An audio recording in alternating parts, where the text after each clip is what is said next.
Bluebeard's Castle by Jean Kemp. Read by Dominic Taylor. As soon as they returned home, the marriage was concluded.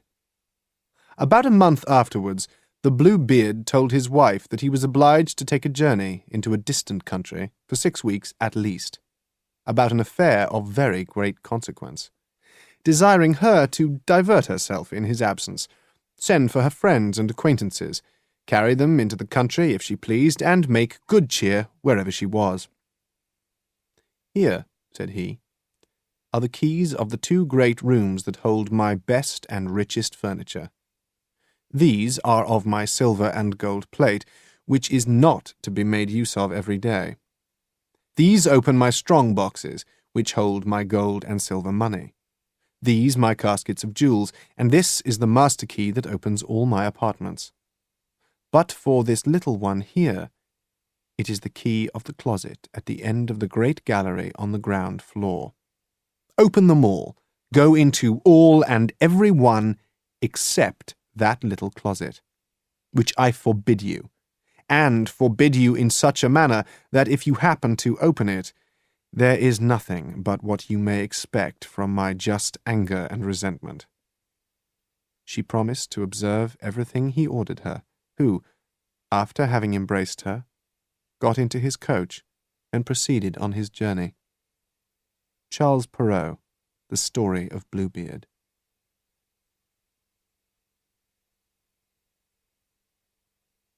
Part 1, Chapter 1. It all began that summer holiday when a television crew came to our street filming a story about life in Victorian England. But not the posh sort with bonnets and crinolines, the rough sort with ragged clothes and horse-mucky streets. My mother didn't think much of this. "Oh, not Victorian times again," she cried. "I don't want them here. Our street's special, it's wonderful, lovely little houses all painted different. I don't want us looking like garbage on telly." She knows about the street, Mum does. Everybody ends up on our doorstep, with problems, spare friends and relatives and chat. "Hang up your hang-ups here," is her motto. But that day, everybody was over the moon. The telly crowd filled up the street, stopping the traffic at one end. It's a little street with a cul-de-sac at the other end, so you can't drive through. There were people on rooftops, people on car tops, people lying flat on pavements and drains, cameras everywhere, dozens of smoke machines, and a bloke walking round holding an upside-down sweeping brush. He was very friendly and talked to my mate Slug and me, and we found out that it wasn't an upside-down sweeping brush but an important piece of equipment, and that there was to be a church burned down, the corner shop robbed, and a riot at the pub. So, lots of fun and walk-on parts for everybody. And dressing up. We were high as kites.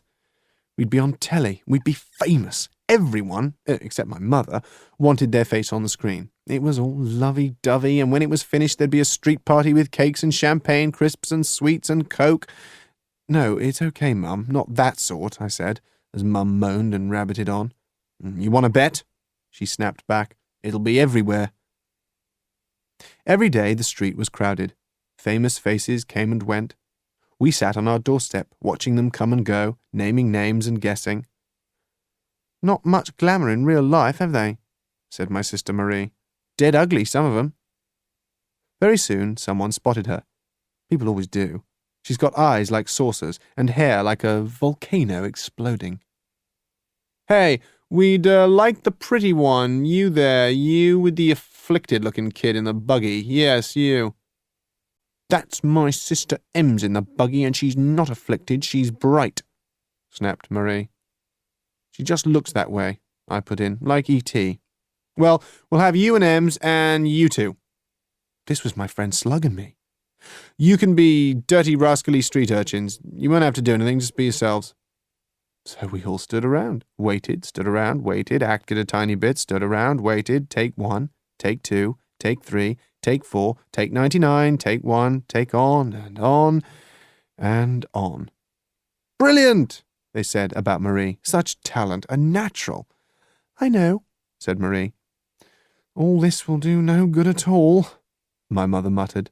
It'll end in tears, you'll see. Day after day, they cleaned the street up. Next day, everything was altered, then dirtied down again. Everything was pulled to bits and put back again. Neighbours fell out. Families stopped speaking to each other. The weather turned thundery, tempers got horrible and grew worse. Those without parts hated those with parts, everyone wanted a bigger part, everyone bossed everyone else, everybody hated everybody else. The grown-ups are worse than the kids, said Marie. They always are, my mother sighed. In the middle of it all, sitting on his director's chair, was a small man with grey curls, bright eyes, and blue designer stubble on his chin. Round him hovered big, bald men with earrings, little ratty men and women with clever faces, large earrings and big teeth. The men didn't speak. The women never stopped. All this went on and on through the endless hot August. Me and Slug, Marie and Ems watched and acted and watched. Our street will never be the same again, my mother groaned. It's changed forever. So was our family. All this time, our big sister Sharon was up north with her boyfriend Marshy, either tunnelling underground or tying themselves to trees. Marshy and Sharon are road protesters, and they're into saving the planet. So she wasn't here while this film was being made. In fact, I think they were probably being filmed up north. Marshy's quite famous up there. We've known him for yonks, as he lived in the street, but then he began to get known for protests and trees and tunnels, and Sharon went after him, dumping her GCSEs and us as well. Not that we cared, as she's always treated us like dung beetles. But it upset Mum, who'd hoped she'd stick to her studies. No way, laughed Sharon, disappearing through the door. Now Marie and Em, Slug and me were on our steps in the crowded street when Sharon turned up with a face like a bad August thunderstorm. Just like the weather in the street, in fact. The film was nearly finished, and everyone was frantic, crazy, balmy, and it was boiling hot. What's all this then? Get out of my way! Sharon bellowed and kicked her booted feet at what turned out to be the chief cameraman, so that he fell down the steps, breaking his ankle and shouting a lot. The cameraman was lifted up, and Sharon was seized, just like that. They dragged her over to Blue Stubble on his director's chair. Marie, Slug, Ems and me struggled behind through the crowd, now gone quiet. We could hear the groans of the cameraman. A first aid team was dealing with him. Sharon was pushed forward. "Save the planet!" she cried. "Where's Marshy?" Slug asked me. "I can't see him anywhere." Marshy had vamoosed. He's like that. Twin to the Invisible Man. Sharon's noisy, though, has a lot to say. Blue Stubble stared at Sharon long enough for me to see a razor-sharp, foxy face behind the nice, cosy, fuzzy look and the sparkly eyes. He scared me. Marie clutched me. I knew she was ready to leap forward. She's like that. To defend Sharon, who's horrible, but she is our sister, and we've got to stand with her. There Sharon stood, in front of Blue Stubble, with her woolly plaited head, her tattoos, her 8 earrings on one ear, her nose ring, her dirty rags and tags. She had stopped shouting. Nobody spoke except Marie, pushing forward as near as she could, crying, "Let her go! Let her go!" People held Sharon's arms. At least she couldn't punch the bloke, I hoped. She does sometimes, if she feels that way. "Why are you cluttering our place up with this muck?" she spat out instead. Blue Stubble just sat looking. Then, "Want a part in my film?" he asked, gently. "Get lost," she answered, and this time spat out her chewing gum onto one of his blue suede desert boots. "I wouldn't be seen dead in your snotty little film. I got a life in the real world." Silence. Then a great noise, like a lorry emptying a load of gravel. She'd said no. She'd said no to the director. She'd said no to being on telly. Surprise, surprise. Except us. We know what Sharon's like. She can say no to anything or anyone, but it's usually us and Mum. This guy just stared at her from her woolly head to her muddy boots. Then he clicked his fingers. 4 people stepped forward. She's filthy. Clean her up. Then take her back to my place. I want to take a good look at her. Sharon spat on the other boot. No! Screamed Marie. No! No! Don't let them! Sharon, help! Don't let them take her away, everybody! She appealed, sobbing. No one moved except Slug, who tried to get to them. Marie made a grab at Sharon, but was pushed aside. Sharon, don't go! Marie screamed. Gary, David, Slug's real name. Help me! Don't let them take her away! Get Mum! Sharon's being kidnapped! Get our Mum, somebody! She'll stop them! Who are those kids? Asked Blue Stubble. My family. Want to make someone of it? Sharon snapped. Marie turned to the crowd, crying, Help! Help! Get my Mum! Good acting, innit? Somebody said. But Mum was busy trying to get an ambulance for Mrs. Birkinshaw next door, who was suffering from asthma. My mum's her nurse. The ambulance couldn't get into the street, but the car carrying off Sharon got away easily. And we were left standing in the crowd while Marie wept, Ems licked a lolly someone had given her, and the cameraman was transported to the outpatients, still swearing about his ankle. Then the storm broke. Lightning, thunder, rain, hail, blackness. In 2 minutes, the street was empty. Chapter 2. There was no street party. I didn't think there would be, my mother said. No Sharon came home. She'll be down a hole with Marshy, I said. Or up a tree. Dunno, said Marie. Where is Marshy? Asked Slug. Dunno, said Marie. But she stuck some bits from the newspaper in her school jotter. Millionaire gives up on making movies. No more films from the master filmmaker Magnus Moore for the moment. I've got new interests in life, he told our reporter Polly Sims in an exclusive interview in his £8 million Kensington mansion. He had just flown in from New York. I've got a whole, fresh, exciting project to develop over here, he told her. More moves from millionaire movie magnate. Magnus Moore, the well-known movie king, is planning to develop his theme park to become the biggest ever to be seen in our lovely heritage island. His famous Moore Castle is situated miles from anywhere, surrounded by a moat and thousands of trees in the Moorgrave Forest. As well as the Moore theme park, there will be prize collections of animals, cars, circuses, stamps, butterflies, you name it, Magnus will have more of it. Ha ha! Our reporter Polly Sims is on the spot keeping you informed. Magnus Moore is 49. She'd cut out a small paragraph from the bottom of the last page. Nothing more has been heard of Polly Sims, our reporter, missing in the Moorgrave Forest for 2 weeks now. She had been reporting on the new Moore Happiness theme park now being built there. Magnus Moore is 59. I was jolly pleased Marie was busy with her scrapbooks, because you never know what it's going to be with her. I want adventures, she cries. I must have adventures. I can't live without adventures. Magic, mystery, flying to the moon, that's for me. Me! It could be anything. Getting a thorn out of a lion's paw, for instance. She's always going on about a Roman geezer who did just that, and then the lion saved him in the Colosseum later. Fat chance in my case. With my luck, I'd help the most ungrateful lion in captivity and get gobbled up in a second. Once, she made me climb on the roof to rescue a kitten stuck there. The kitten scratched me, then hopped down easily, while the fire brigade had to rescue me instead. They rabbited on for ages. So did my mum. This sort of thing happens over and over again, and I always get into trouble. Not her. Not fair. My mum was spending all her spare time at the police station trying to trace Sharon. Trouble was, they didn't think for 1 minute she'd been kidnapped. They thought she'd go off on a runaround. Mum tried to get hold of Dad, but he was on a sponsored walk for oil rig orphans. Chapter 3. I could hear Ems shrieking the place down. Slug leapt up to rescue her, and I followed slowly. Mum had already rushed down the stairs into the hall and picked her up.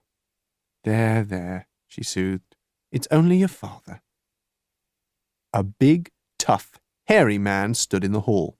He reached out for Ems and tried to kiss her. She bit him. Ouch, he cried, holding his cheek. What a welcome! It's only because she hasn't seen you for ages, explained Mum, pecking his other cheek. She's been told not to go with strange men. But I'm not a strange man, I'm a father. I felt sorry for him. So I went forward and shook him by the hand, which took him by surprise as well as me. I liked him. It felt great to have another man in the family with people like my mother, Sharon, Ems and Marie about. I mean, I know Slug's always here and he's a boy, but it's not the same, is it? You don't think of Slug as anything.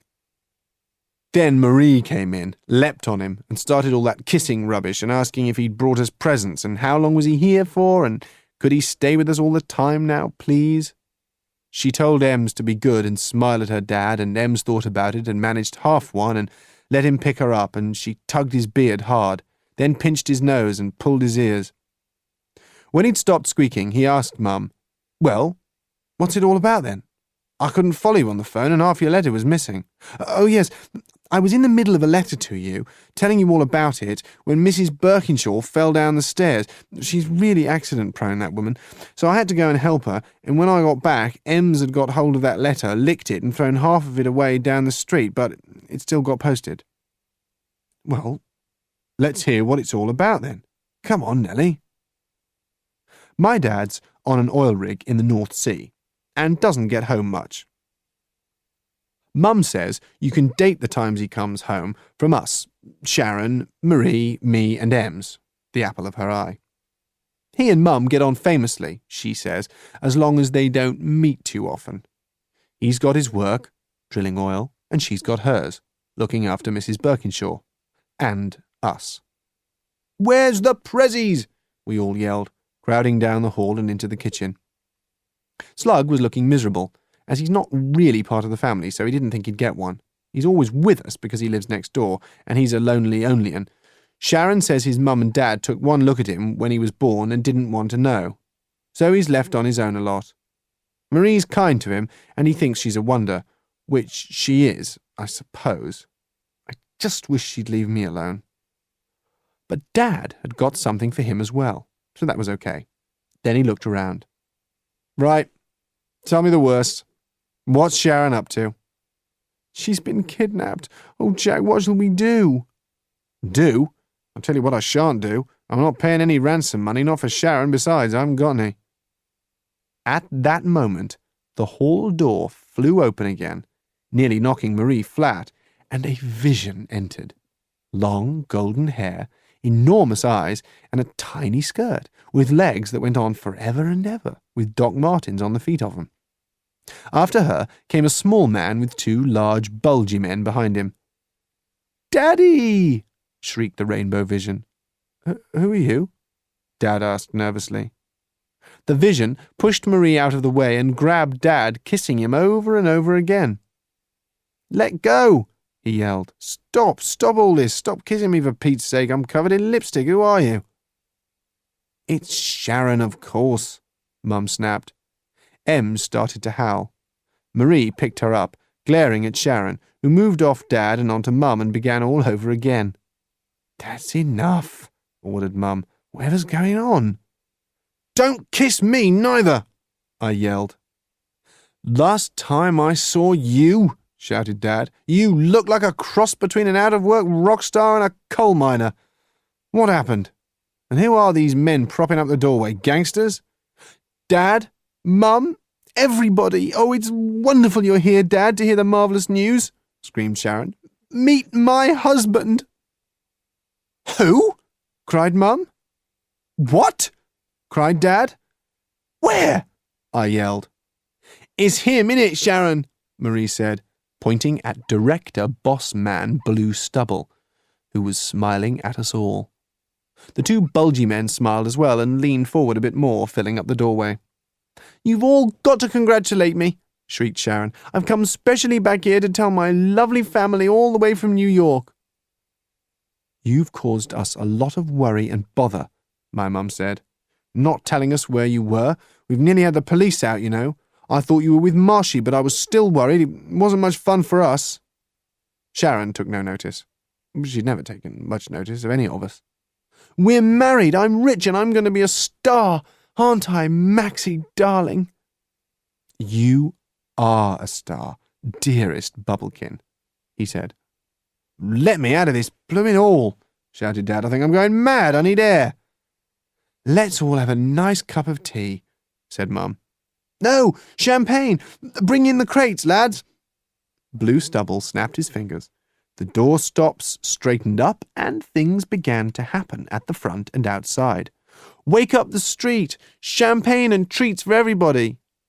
"Just call me Max," he said, as we headed back into the kitchen. Marie sat on the stairs and stared at Blue Stubble. She looked gobsmacked. "You're my brother now." "That's right." "We haven't got enough glasses," Mum said. "Not to worry, they're on the way. Hurry it up, lads." The street was going to have its party after all. Wow, wow, double wow, and triple wow, fireworks, celebrations, street bands, karaoke, bubbly, a good time for all. Chapter 4. Down the hall and into the kitchen came the crates of champagne. "Oh, that stuff costs a fortune," cried Dad, looking at the labels. "He's got a fortune," grinned Sharon. "Costs a bomb," echoed Slug. "He's probably got some of those as well," hissed Marie. "Don't you like him, Marie?" "You can say that again." "Well, I don't like Sharon much, even if she is my sister," I whispered. And then everything went mad as corks popped and fizz flew everywhere. "Oh, oh!" Ems shrieked, chasing the bubbles. Down the hall and into the kitchen came trays of food, balloons, decorations, squeakers. Tables, umbrellas, streamers, flags, sweets, and drinks all appeared in the house and in the street as if by magic. The rain held off. "It wouldn't dare rain with him about," Marie muttered. "Oh, oh, oh!" shrieked Ems, even louder. Through the hall came people. Hundreds of them. People from our street, people with telly faces that you know but don't know, reporters and camera people. "I knew there weren't enough glasses," groaned Mum.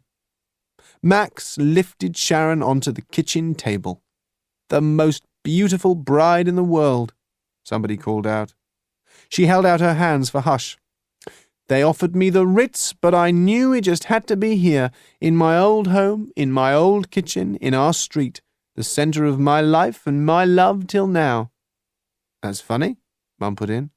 "I can't remember you doing anything at all except grumble and gripe when you lived here." Slug and me crammed our plates with food. "Luscious! Brilliant! Scrumptious! Great! Grab some cola as well, Slug." "This is fun. This is special." What Slug grabbed didn't taste much like cola, but it was very nice, so we drank it, and then some more, and more. Cameras whirred and blinked and did whatever they do. "Speech! Speech! Magnus! Sharon!" Sharon smiled and smiled. "Call me Max," smiled Magnus. "Lovely, lovely Rose of Sharon!"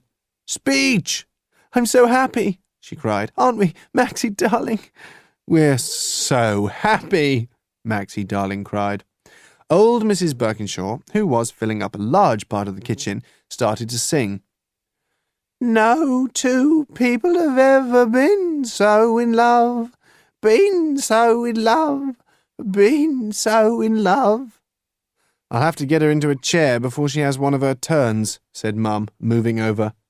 Things were hotting up now, everyone eating, drinking, singing, or swaying. The house rocked. "The new face of the 2000s, cried somebody. "She isn't 20, corrected Slug. "She's 16. "You old enough to be married?" asked a man. "Young, okay." "Of course I am. I just like older men," snapped Sharon. "You'll need to. He's well over 40 and he's had at least 5 other wives already." Sharon grinned, a grinny grin this time. "I know that. What about you minding your own business?" She called over to Blue Stubble. "Maxie, darling." Maxie, darling, looked at one of the bulgy men. and then the young man had to leave quickly, helped on from behind. Ems had found the other bulgy man and stretched out her arms to be lifted. We waited for the yell as she patted his face, and he almost smiled. It soon came. "Ow! You horror!" "Don't hurt her," cried Max. "She hurt me, nearly bit me ear off." He was bleeding. Ems smiled happily. Mum left Mrs. Birkinshaw and mopped up the minder. Tell us all about the wedding," shouted someone. Reporters had notebooks out. Camcorders whirred. "Bring the grub under the table," I told Slug. "They won't tread on us under there." We made a cave. Good it was. I was feeling a bit woozy by now, probably the noise. I drank some more of the cola that tasted different. It fizzed in my nose. "We got married in New York, and then we honeymooned in the States. The deep South, magnolias, gone with the wind," Sharon was saying. Oh, I can't begin to tell you." "Don't bother," yelled Marie. "We don't much want to know." "Southern nights and southern skies," she hummed a few bars. "Then I came back to see my dear old dad and Mum and Marie and Gary and little David, our friend." "Didn't know I was her friend," Slug said. Sharon was still talking. Her voice had changed. "She's so phony," Marie muttered. "She's like the weather. Changes all the time," I said, which was true.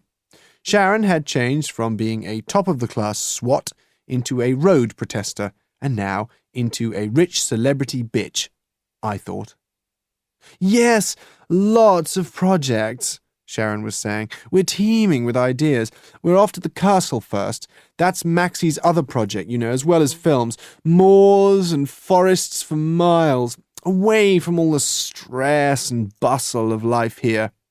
We are busy hauling it all into the 21st century.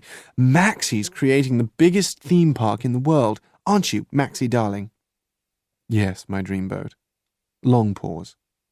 "They're snogging," Slug muttered. Cheers went up and shouts of "More, more, more, Mr. and Mrs. Moore." "Here comes the bride, short, fat and wide," I sang. "Shut up, Gary." Nobody'll hear me in all this racket. "And then what are you doing? Modelling, singing, getting an album together, writing a novel?" someone asked. "When the theme park's really off the ground, I'm starring in a musical of Pride and Prejudice." "I know, you're Lydia, the one who runs away and gets married." "No, I'm Elizabeth, the one who marries Mr. Darcy, the richest man of the lot." "Yeah, that'd fit Sharon," said Marie, joining us under the table. "Well, she could be squatting in some old dump with a penniless bloke, or up in the trees with Marshy as Tarzan and her as Jane. At least this one's rich." So everybody keeps saying. "Lovely, lovely Rose of Sharon," sang out somebody. "We could turn that into a hit," yelled a guy with specs and stubble even bluer than Magnus Moore's. "Belt up," muttered Marie. "All the family are coming to live with Magnus at his castle," somebody announced. "Not if I can help it," Dad shouted. At that moment, Ems crawled under the table, just as Slug threw up all over us. I don't really remember much more. When I came to, I was in bed, and it was tomorrow. Chapter 5. They said the street party went on till next day, when Magnus and Sharon departed in a silver Porsche to London. Sharon hit the headlines. "Tree girl climbs to top of the tree," and "Rose of Sharon flies to the moon," and "Sweet 16 is the face of 2000," and "A face in 1,000. No, a face in 2,000. "What a load of rubbish," I said to Slug when Marie showed us some. "She looks lovely, though, in the pictures," he sighed. "You wouldn't know her now, would you?" "I never knew her anyway," I said. "Not really."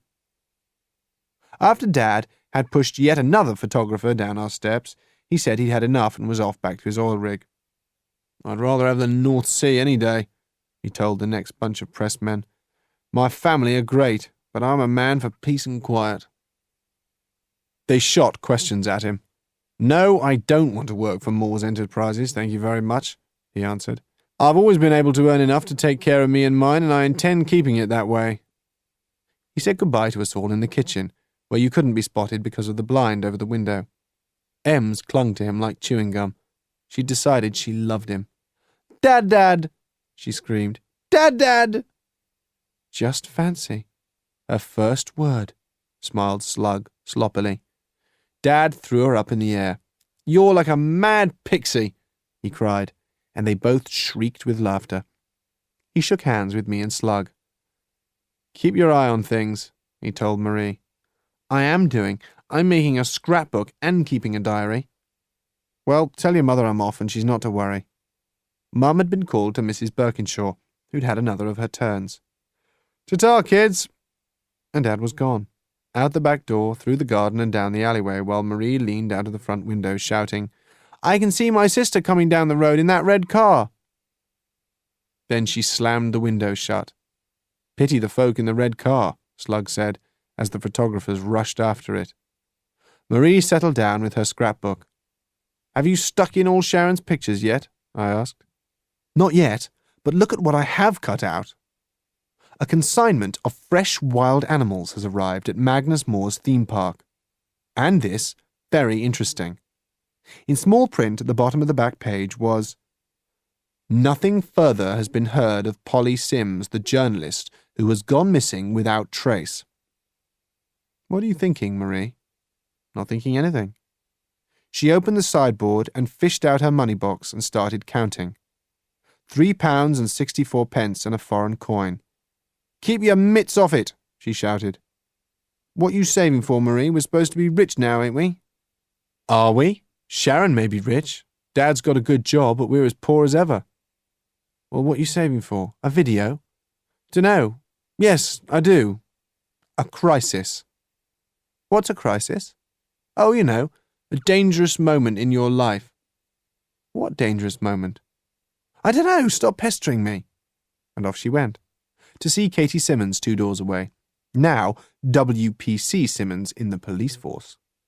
She was a family friend who used to look after Marie when she was little, and me and Slug sometimes. "Take Ems with you, please. Me and Slug don't want to look after her." "Okay." Marie dumped her in the buggy, fastened her in, shook it and said, "Don't you dare get out."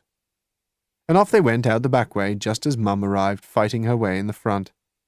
"Go away," she cried to the crowd. "He's gone. She's gone. No need to stay. Nothing will happen now. Go home. Leave us alone." She flopped down on the sofa. "What's up, Mum?" "Oh, nothing really, except I shall miss your father, and Sharon being a slob all round the place. Funny I miss her, but I do." "She's rich now, Mum. Perhaps we'll be rich too." "Fat chance. And I don't want his money anyway. I wanted Sharon to get her A-levels and go to university. I didn't mind her being a traveller with Marshy now and then in the holidays, but I didn't want her to be a Barbie doll. A Barbie doll with Doc Marten boots." What could we say? "I like Barbie dolls," sighed Slug sadly. "Mum, can we have some money to spend at the corner shop?" "Yeah, go on, enjoy yourselves." So we did. One misty morning, it slid into the street. A long, long black car. We were already packed, even Mum. Max had phoned 2 days ago, telling us to get ready to stay at Moore Castle, where parties and rides and excitement and everything waited for us. Sharon would be there, and Max himself, and they hoped to get Dad to join us. "He won't come," Mum said, "and I don't want to." "Oh, please, Mum. Mum, you ought to. You'll see Sharon. Come with us, please." "All right, then, for you lot. But I'd rather stay here at home, really." So there we were, bags packed. We stood in the hall all ready as the long, long black car parked in front of most of the houses and cars in the street. The driver rang the bell but stayed outside. He was giant-sized, like the car. "No one," he announced to the street kids, all coming round to look, "is going to strip the tyres, scratch the paintwork, pinch the television, or anything else.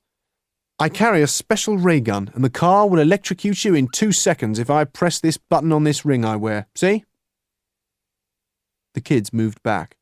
The photographers zoomed near. Ems beamed and stretched up to him. patting him. "Dad, Dad," she cooed. We all piled in. Mum last. And there came a cry from next door. Come, Nellie, quick, you wanted. She's having a really bad one and wants you." Mrs. Birkinshaw had struck again. The driver pulled away. "Nearly got that one," he shouted, as a photographer leapt out of the way just in time. So we ended up on our own, travelling to Moore Castle without Mum. Marie! Marie!" cried Mum as we pulled away. "Look after Ems for me." "What about me?" I cried, but we were already too far away for her to hear. Chapter 6. So there we were, Marie, Slug, Ems and me, in the car the size of Buckingham Palace, travelling who knows where with 3 people we didn't know and didn't much want to know from the look of them, the enormous chauffeur, and right in the back, behind the curtains, another minder, and a woman with a face like a drain cover. It was all a bit much.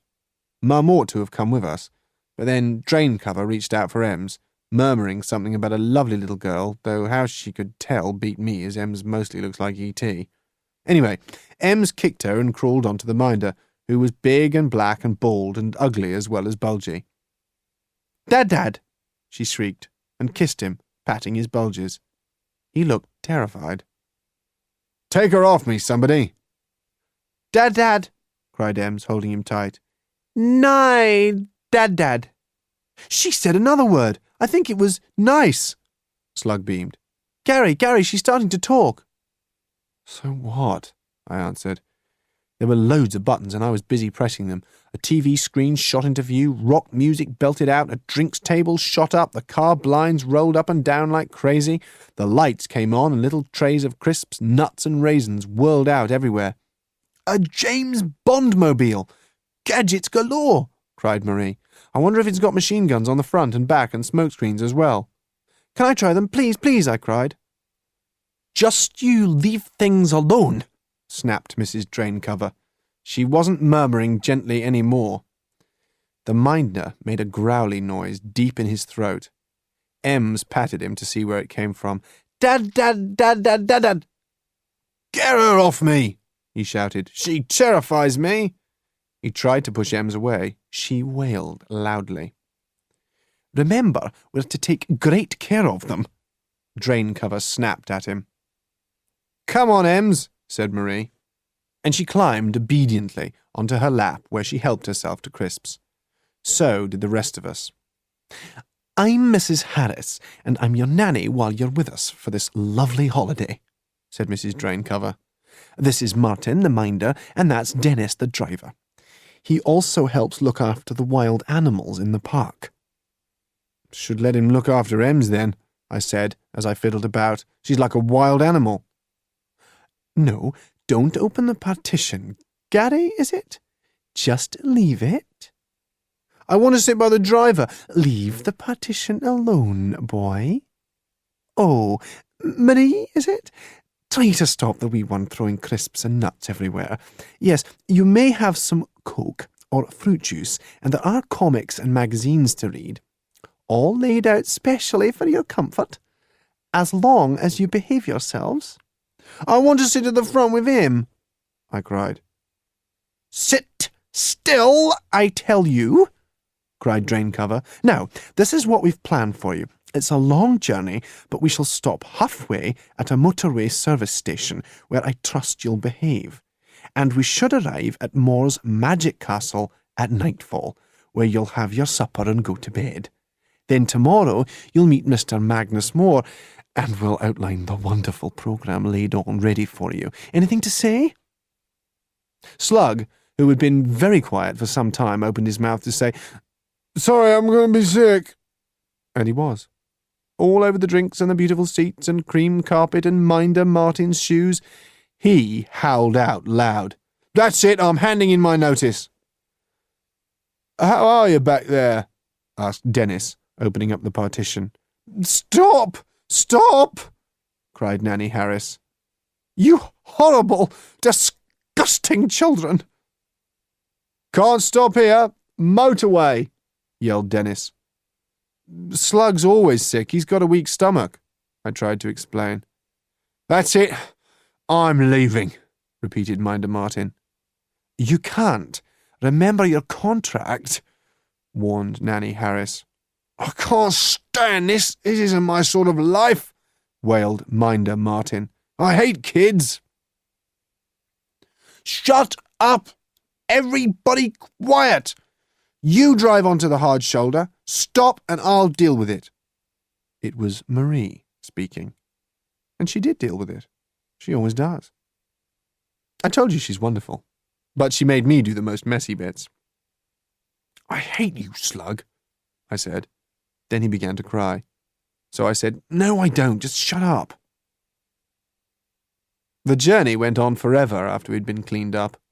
We stopped at the motorway service station and then drove on and on again. I woke up later to find I'd been sleeping on Blah, Ems's hideous teddy with no eyes or ears. Then I went off to sleep again. When I came to, we were driving along a narrow road, trees on both sides, woods so thick they darkened the car, and these woods stretched on as far as I could see. The road twisted and turned, rose up and down, and round hairpin bends. Whoosh! We splashed through a stream, and on we drove through the night. I didn't know there was so much country. Miles and miles of country. Knackered from sitting, I just wanted to get there, soon, please. This place was 1,000 miles away from home, 1,000 years from the street, light years away from Mum. She didn't care. She should have come. She shouldn't have left Ems and us with this nanny drain cover. I was afraid. Chicken. I wanted Dad, big hairy Dad. I didn't like Nanny Harris nor the Minder. And where was Sharon? Even Sharon would be something. Marie poked me. I looked at her. Her eyes were shining, her cheeks pink, her hair glowed. Look, Gary. Oh, look. Isn't it brill? Terrific, fantastic. There could even be wolves or bears out there, or giants or ogres or pixies or... danger! Oh, Gary, it's an adventure, innit? Oh, Gary, a real-life adventure!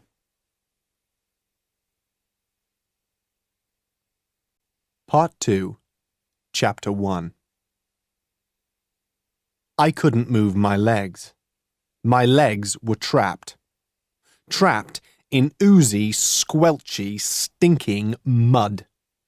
Mud bubbling and seething, sucking me down, dragging me into this rotten, skanky swamp, with giant green monster leaves hanging all around, and into it. Awful, horrible, beastly plants and mud, all out to get me, eat me alive, swallow me up. No more Gary. Ow! Help! Please! I saw a warty branch hanging over my head and clutched at it, but a forked tongue flickered.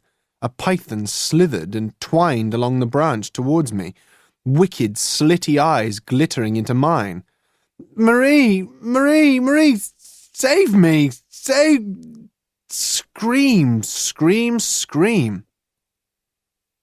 And I woke up out of that gross, stinking mud, rising up until I was gazing at a pointed sky above, glittering, but not with snake eyes, with stars. Where was I? Help! Help! It's me! Gary! Help! I was in a strange bed, pulling and tugging at the duvet, screaming and shouting, but no sound coming out. A strange bed, a strange room, a strange place. What was I doing here? Crazy. Long black limo, Marie, Slug being sick, always being sick, me asleep with Blah, Ems on the big black bloke, Nanny Harris with a face like a drain cover, driver Dennis driving for miles, feeling excited at first, then bored, tired, travelling on through miles of woods and narrowing into lanes with grass growing down the middle, owls hooting, the car going bumpety-bumpety. Another badger done for, mutters Minder. Minder what? Minder Martin. Marie shouting, how horrible, how sad, poor badger. Splashing through a ford. Wow. Gates opening. Along. long, gravelly drive going through trees to a castle, black against the night sky. Marie shouting, "It's magic! Look, a drawbridge, a moat! Look, Gary, Slug, Ems, wake up, we're here!" A huge hall with lights that dazzled. Supper at a long table. Bed. I didn't remember getting into bed. Somebody must have undressed me. I hope it wasn't Nanny Draincover. Far away I could hear Marie saying, "What a wonderful, magic, strange room." But the swamp. I didn't like that swamp and the snake. What I wanted now was my own room with posters of Arsenal and Aston Villa and Newcastle on the walls and old roller skates and heaps of grot and sweaty socks under the bed and the Terminator and an old picture of the Flopsy Bunnies. I felt horrible. Nanny Draincover probably drugged that warm drink last night, and that's why I felt so grotty. Sharon's rotten old wrinkly blue stubble was going to sell us for slaves, that's the answer. That's it. That's how he's got all that money, drugging kids and selling them for slaves to big fat men wearing robes round their bellies and tea-cloths on their bonces. I'll bet Slug won't fetch much. He'll be past his sell-by date. Though Slug's been past his sell-by date from the day he was born, or even his giveaway date. And at the thought of Slug, zzz, zzz, like an ogre snoring in a dark room. I pushed back the duvet and sat upright. Slug had started to snore his head off. There he lay in a little bed next to mine, snoring like a brick rattling in a cement mixer. "Stop it, won't ya?" It was getting lighter, though stars still shone through the pointy window, and I could see clearly now a ceiling that rose into a point covered with gold and silver stars. A fairy tale room for Marie, or a room for nightmare tales floating on a swamp. Go away, snake, go away, swamp, for always.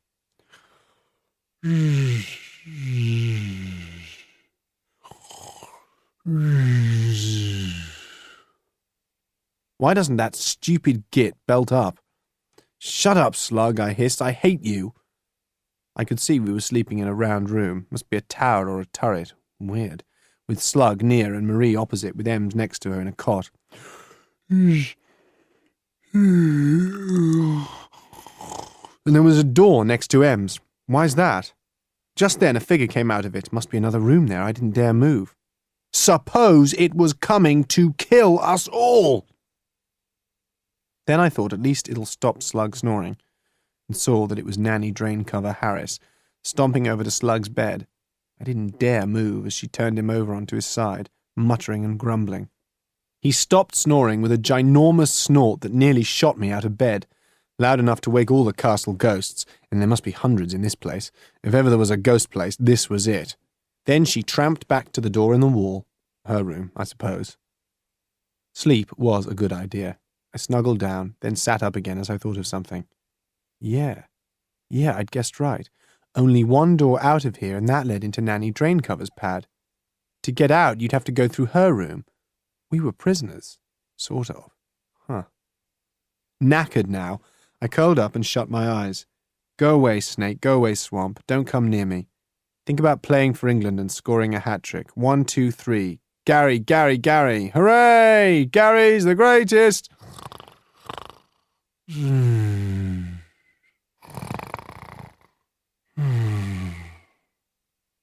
In a black rage, I leapt out of bed, hit Slug and shoved him off his back. Silence. At last, back to my own bed.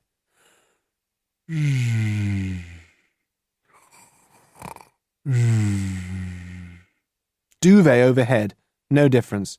His snores would bore through any duvet. "I'll kill him," I said to the stars shining through the window. "I really will, I'll kill him," I cried to the stars painted on the ceiling. A voice came from Marie's bed. "David, now go to sleep, there's a good boy, and stop snoring." Like toothache stopping, silence slid gently into the turret room. For Slug always, always, always does what Marie tells him. Chapter 2. "Gary, you mindless brain-dead twit, come and look, it's like a map, it's my magic alternative world." Marie was leaning out of the pointy windows, holding up Ems to look, Slug peering and squinting and hopping beside her. Look, look! I will if Slug shifts his big bonce. Like a medieval map, eh? The old history maps look like that, all laid out before us. The hills over there, the woods, the water, the little railway, the entertainment park. I hate you, Slug. Gary, stop it. Look at this fantastic view. Gary, why are you hitting me? Stop it. Gary, don't be so gross. Don't cry, David. Gary, leave him alone and look at this view. This place. Max, I love you. Just fancy, he's our brother now. We're so lucky to be here with all this. Look at all those roller coasters. And the animals in the enclosures. Look, Ems, there's an elephant. You'll be able to see an elephant and maybe a lion.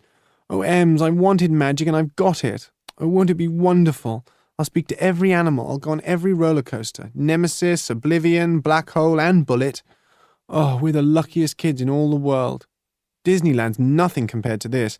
Gary, say something. Yeah, it's okay. I wish he didn't snore. Oh, forget it. Ems? She was covering Ems with kisses. Ems pushed her off and rubbed her face. Let's get dressed and get out there. High as a kite, Marie jumped and sang. This is how she gets. She doesn't need drugs or anything. It's her nature. She seized Slug and made him dance like a hopping toad round the room to one of the songs she makes up. She's always making up songs. Maxie's the greatest, Maxie's the latest guy in the world. He's so neat, he's so sweet. Come along, wee kiddies, it's brekkie time for bibbies. Nanny Harris was smiling. A nasty sight, though not as bad as Marie singing. Was I going to wake up to this every morning? I sure was going to miss my room with its treasures in it. Come along, chop chop, cried Nanny Draincover. Let's see who can be first, shall we? I sat on the bed, deciding to be last, but then I did really want to see this place, the castle and all the park, so I started to get dressed. Nanny Draincover stopped smiling. She'd picked up Ems to dress her and was holding something pink and frilly. You ought to have a nice, sweet, pretty dress, she said, and then you'd look a dear wee girlie. Try this on and we'll see what we can do. Ow! Ems bit her and ran round and round the room. She won't wear that thing, Marie said. You're wasting your time. Nanny Draincover caught up with Ems at last. You naughty thing, bad girlie. Didn't your mother teach you better manners? I put my tongue out at her. Leave my mother out of this and go away while I get dressed. You see what I mean? I'll have to put some work in on all of you so as to be fit to be in this wonderful castle, fit for a princess. Who'd have thought the lovely Sharon would have a family like you lot of heathens? She sniffed. So scruffy, so common. Push off, you old bag, I yelled. It's bad enough sharing a room with all this crowd and him snoring all night long without you for breakfast on top of it. Calm down, everybody. Let's go and eat, smiled Marie. So we got dressed, and after a while we set off in search of grub. Downstairs, and there were dozens of stairs down in this castle, we went like a procession, with me coming last. Out of nowhere, a pretty girl appeared and smiled at me. You're Gary, aren't you? Hungry? I nodded. Just follow that smell. Oh, have a nice day, and, Gary, take care, won't you? What do you mean? Oh, lots of danger about an adventure theme park, Gary. Rides and things, and wild animals. Good luck. Have a nice day. And she'd gone. There was a double door ahead, with brass knobs on, made for a giant. Nanny Draincover pushed it open. We were in a room bigger than our street. You could have roasted a hairy mammoth in the fireplace at the far end. The table down the centre of the room was longer than a mile. The walls around were covered with carved beasts, gargoyles, monsters. The ceiling hung above us 1,000,000 miles away, and was covered with everything, faces, nasties, angels, stars, and shields. It was all a bit much for me. I could see Slug's face everywhere in the carvings. The never-ending sideboard had the lot. Oranges, bananas, kiwis, mangoes, bacon, 20 different cereals, eggs, sausages, fried potatoes, black pudding, beans, tomatoes, mushrooms, honey, jam, marmalade, hot bread, black bread, brown bread, speckly bread, toast, croissants, biscuits, kippers. Just dig in. Ems had spotted Minder Martin and hauled herself onto his knee. She started to feed him with what he'd got on his plate. His face was a picture, painted in food. I started to feel better. Forget swamps, snakes, and slug. Things could be okay. Ems threw a bowl of cereal that Nanny Draincover had given her on the floor. Minder Martin picked it up, not easy with his figure. She threw it down again. "Don't hate me, Gary," pleaded Slug through the sausage he was spreading with strawberry jam. "You can go on living, but watch it, mate." Chapter 3. Crash, wham, splatter, bash, bang, wallop. Straight into the side of Slug's green dodgem. He spun round and round, sparks flying all around the car, sparks round the rubber, sparks in the air, disco music belting in our ears, throbbing, blasting. Twisting and turning, I smashed into him again and again. I'd teach him to snore at me in the night. It must have been that which gave me that stinking slime nightmare. Singing and shouting, I rushed at him again. He seemed to be yelling, "Cool it, Gary." I didn't care. This was great, this was fun, this was fantastic. I was high as a kite, mad as a hatter. Corkscrews, big wheels, roller coasters, black holes, I love 'em all. But Dodgem cars are best. Give me a Dodgem car and I'm a Formula One racing driver, the best, the greatest in the world. Number one ace, Gary the Star, the Wonder Man. I saw off Slug and turned on Marie. Who does she think she is? Some sort of alien ruler? The Queen? The Prime Minister? Wallop to you, Marie, and you, Slug. Bang, crash, wham. And then the bloke turned off the power. "You've had long enough, mates," he cried. But that was later.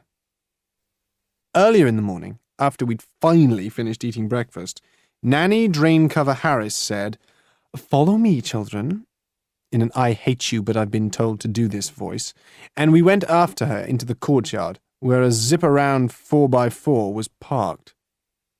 "I thought we were looking round the park." "You are, but it's a fair size if you hadn't noticed." She pointed down the endless drive which stretched as far as the eye could see.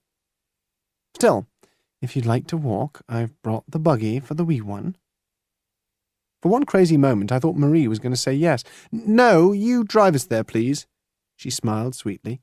Marie the creep, making up for the rest of us. "We drove out of the courtyard through a sort of spiked gate, a portcullis," said Marie. "They let it down to keep out their enemies, and they pulled up the drawbridge so they'd have to swim the moat." The moat looked deep and murky as we drove over it, and past gardens to the drive lined with dozens of trees like soldiers. And then the car stopped at a little station where a miniature train was waiting. "There's no one about yet. I thought crowds came here," said Marie. "It's early yet. The park won't be open for the public," she sniffed, "till 10 o'clock. But you can go round. Sir Magnus has laid it all on, especially for you wee bairns. I can't imagine why." "Sir Magnus?" "Yes, he's been knighted for his services to British films."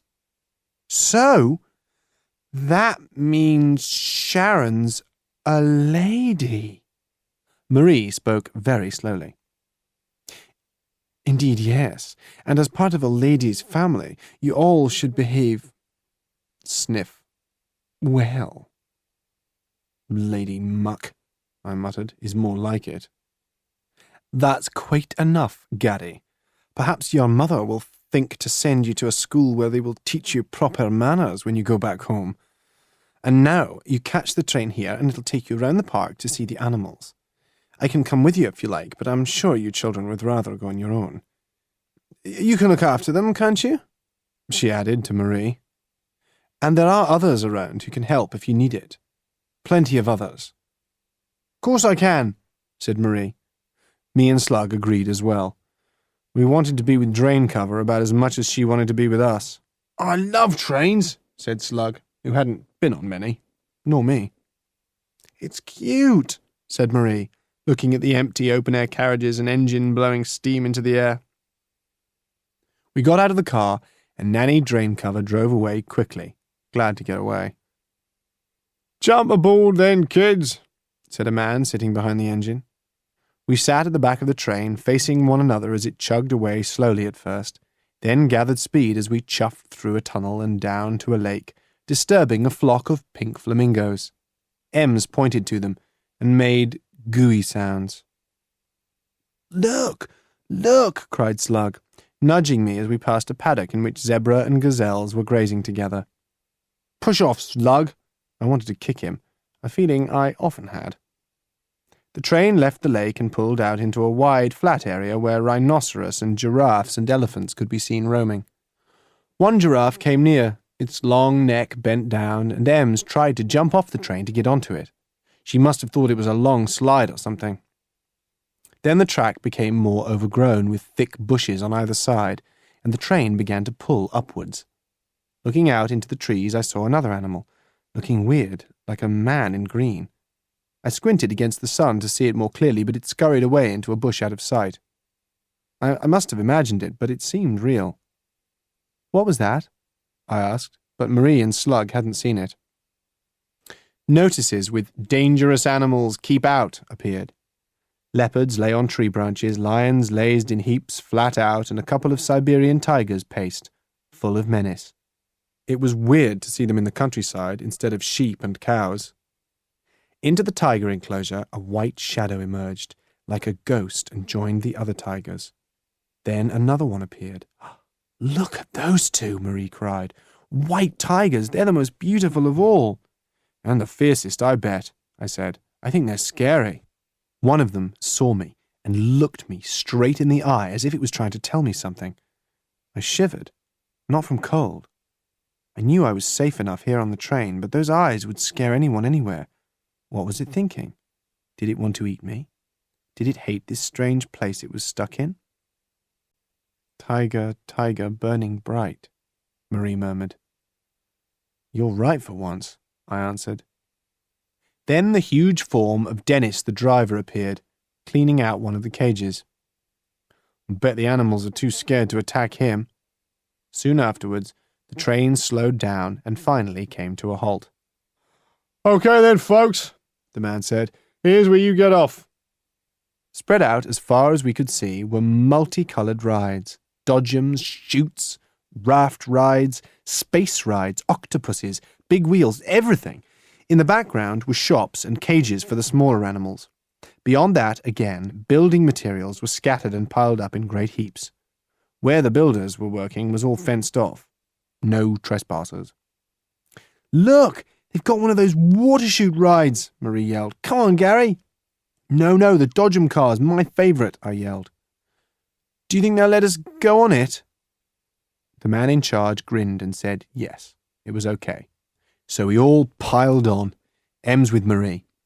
I was plotting revenge on Slug the Useless, and off we went. Crash, wham, splash, bash, bang, wallop, wow! "Whizzer, brill, mega, mega!" I shouted as we came off. "I'm gonna love it here." Marie sang. "Maxie is the greatest, Maxie is our brother, he's made us rich, given us all this, we don't want another." "Here's to Sir Maxie Moore," Slug joined in. Ems banged blah. "Make him more, more, more," screamed Marie. We stopped to get our breath back, and suddenly the pretty girl was with us, handing out drinks and ice cream. "What's your name?" I asked, feeling shy. "Purdy Perdita." She smiled at me. "Have fun and a nice day." She walked away. "Perdita," I whispered. "Paradise must be like this," Slug said. "Shut up," I answered automatically. "We've hardly seen anything of it yet." We sat on the grass, drank our drinks, and licked our ice creams. "Besides, I'm not sure this has much to do with paradise." Marie's voice sounded a bit odd. "Though, Gary, yeah, do you feel that, I don't know how to say it, that someone's watching over us?" "Don't be daft! Well, brother Sir Maxie might be hovering in the sky above us, or Nanny Drain covers an angel." We all fell about at this. Come on then. What'll we go on next?" I asked. "Let's try that," said Marie, pointing to a ride shaped like a corkscrew. "No way, I'm not going on that," Slug protested. "You and Gary do it, it scares me stupid." That's 'cause you are, I said. Marie grabbed his arm and hauled him along. I followed. An assistant was standing there. Want to go? He asked, opening the door on one of the cars. Yep, said Marie. Yep, I said. No, said Slug. What about Ems? Marie glanced over at Ems asleep in her buggy and covered with ice cream. She's okay for the minute. Come on, you're scared, aren't you, David? No, I'm not. I just don't want to go on it, Slug said. You're a wimp. You're a wimp, I taunted. Don't be horrible, Gary. You're always horrible to me. That's 'cause you're you and I'm me, I told him. Are you going on it or not? Asked the man. Yes, we are, said Marie. We got on, pushing each other. Slug didn't move. I'll just watch you two for the minute, he said. Oh, you chicken, I said. Well, you look after Ems then, said Marie. Okay, if she wakes up, I'll take her over there. He pointed to a bouncy castle near the shops. As if she'd been listening, Ems woke up and banged Blah up and down. She gurgled happily. A good sign. If she wasn't happy, you soon knew about it. So they pushed off towards the bouncy castle. Slug won't go on anything high, Marie whispered as we waited for the machine to start. He gets vertigo. What? Oh, Gary, you don't always be so thick. He gets dizzy if he goes up high. Well, he would, wouldn't he, wimp?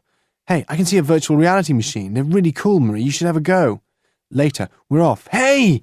The corkscrew started to move and went into a series of loops, followed by one corkscrew, then another, up and down, in and out. As the G-forces took over, my stomach rose and fell, my head spun, I was turned inside out, upside down, twisted round and round, heart in my mouth, spaced out, totally gone, not knowing where I was, but hearing Marie's shrieks with mine as we zoomed at fantastic speed. Little bits of the park whirled round far below me. Then, as the machine started to slow down, it came back more into focus. Finally, it ground to a halt. Wow! What an experience! That was absolutely brill! Let's have another go, said Marie. Yeah, that was wicked, I said. But wait. I could see Slug running towards us with an empty pushchair. What's happened? He's shouting. Listen! Ems! Ems! Wept Slug. She's disappeared! End of Side 1. Side 2. Chapter 4. Marie! Slug shouted. Marie! Marie, come quick! Ems has gone! He was in tears. Useless git, I muttered. Can't you do anything right? Well, let's find her then. She can't have gone far. Marie asked the man from the ride if he'd seen her, but he shook his head. And it was then panic hit us. Knowing Ems, she could be anywhere, doing anything. We searched and searched through the amusement park. No joy, no Ems. She might have gone back to the bouncy castle, said Slug. And the monkeys, we saw them on the way. She loved them. She kept making faces at them, and one of them did the same back. I made a face at Slug, not a nice one. I hope you're right, said Marie. Mum will skin us alive if anything happens to her. We kept looking, but she still didn't turn up. I suddenly felt sick. Marie had turned white, Slug green. Behind the animal house and shops, we came upon a maze with the challenging words, Be warned. If you enter this maze, it will take you at least half an hour to find your way out. Oh, no, she can't have gone in there, I groaned. She can, said Marie. We've looked everywhere round here. Let's toss for who goes in, said Slug, producing a coin. No way, we all go in together, I said, or there'll be someone else beside Ems to look for. Anyway, you lost her, remember? So you keep on reminding me, moaned Slug. How many times do I have to say sorry? Oh, shut up, you two, said Marie. Let's go. We all entered the maze together. It was a pig. Dead ends, high hedges, false trails. We seemed to be going round in circles, not getting anywhere. Stop! Yelled Marie, after hours, it seemed. We'll turn left at everything, she commanded, always bossy boots. Ages later we came out at the exit. It hadn't taken half an hour. It had taken an hour. She can't be in there, I said. We must have gone over every inch of that maze. Slug started to cry again. Oh, shut up, crying's no good. Let's go back to the castle, said Marie. They'll send out people to look for her. I hope the train's still there, I groaned. The castle's miles away. Shrieks and roars came from the theme park as, knackered, we headed for the station. People had arrived. Then a roaring sound came from nearby, and it wasn't people making that sound. No human being could. Oh, crikey, what's that? Gasped Slug. The lions! It's all right, they're all behind fences, aren't they? Said Marie. This one isn't, I gibbered as we turned the corner and came face to face with it. A lion. A lion. A lion! Ah! Is this the end? I thought. If that lion wanted to eat me, I couldn't stop him. I couldn't even run. My legs had gone, turned to jelly. I've told people what Marie's like, and they don't believe me. But, cool as a cucumber, she went up to the lion and started to stroke his shaggy mane. He purred like a pet cat, a very large pet cat with a noisy engine. He's lovely, she said. Come on, he won't hurt you. I'll take your word for it, Marie. When I could bear to look, I saw he was a manky old lion, scraggy and tatty-looking, but he still scared me and Slug. We kept our distance as he and Marie gazed lovingly at each other. He might have eaten Ems, I said, struck with new terror. Marie bent down and looked in his mouth. The lion lifted up his great head to her. I don't think so. He's only got one tooth left. She put her arms round his mane. We've got to go now. Don't hurt Ems if you see her. I love you, Joe Lion. Then the huge form of Dennis suddenly appeared. That's where you got to, he said to the lion. Naughty creature, escaping while I was cleaning your cage. He's tame then, is he? I asked him. Yeah, safe as houses. He's got hardly any teeth or claws left to speak of. But can't have him wandering round scaring people, can we? Go on, you, back to your home. We watched him as he escorted the lion away, then headed for the station again. I'd like to take him home as a pet, said Marie. I'd like to see Mum's face if you did, I said. And Dad would have a fit. He's not keen on pets anyway, let alone a blooming lion. Luckily, the train was there. We all kept watch for Ems on the return journey, but she wasn't to be seen. Nor was drain cover with the car. Just the wall back up that long drive to the castle. I'll have to phone up Mum and tell her if we can't find Ems, said Marie, sounding despairing at last. Well, don't say it was our fault, I said. Slug lost her. Besides, we can live without her. She's been a nuisance ever since we got here. Have you ever thought, Gary, that you are the most horrible boy in the world? Yep, he is, said Slug. So, I answered, at least I'm not drippy like you two. Fed up, weary, knackered, we finally made it back to the castle. And there, in the courtyard, was Minder Martin, running round slowly and miserably. For on his shoulders he had Ems, who kept banging his head with Blah to make him go faster. He seemed glad to see us. Here's your kid's sister, he said, handing her to Marie. Thanks, she gasped with relief. Even I was secretly pleased. Slug started to blub again. Where'd you find her? I asked. I was driving round the estate when I found her bawling by the roadside and couldn't see you, so I brought her back here. He paused. A long time ago. He seemed as weary as we were. You naughty girl, scolded Marie. Ems gurgled, then howled as Minder Martin disappeared. One blame more, she screamed. She's talking. Ems is talking. Slug's face turned purple with happiness. That night, I slept like a log, despite Slug snoring. I think I could have slept through World War III if that had started. Chapter 5. At breakfast, Ems headed for Minder Martin, who stood up and shouted, I've had enough of this. That kid'll drive me crazy. I'm leaving, and headed for the door. I don't see why we have to look after her. She's supposed to... I pointed at Nanny Draincover. Ems started to yell, and Marie picked her up. Didn't look like we were going to have much of a day, but pretty girl Purdy suddenly stepped forward, took Ems and said, If somebody will look after my job for me, I'll look after Ems. You're gorgeous, aren't you? She tickled her tum, at which Ems shrieked, but with laughter this time. They sat down to eat breakfast and we got on with ours. All the staff went into a huddle to sort things out and to fetch back Minder Martin, or else boss man Max would be mad at them all. "Where is Max, anyway?" asked Marie. "Why isn't he here looking after things? And where's my sister Sharon? What's she doing?" "Yeah," I added. Not that I wanted to see either of them much, but it did seem peculiar that we'd been dumped here on our own. What are they doing? "Sir Max will be back with us this evening," sniffed Nanny Harris, "and her ladyship will be coming later. She's shopping in London at the moment."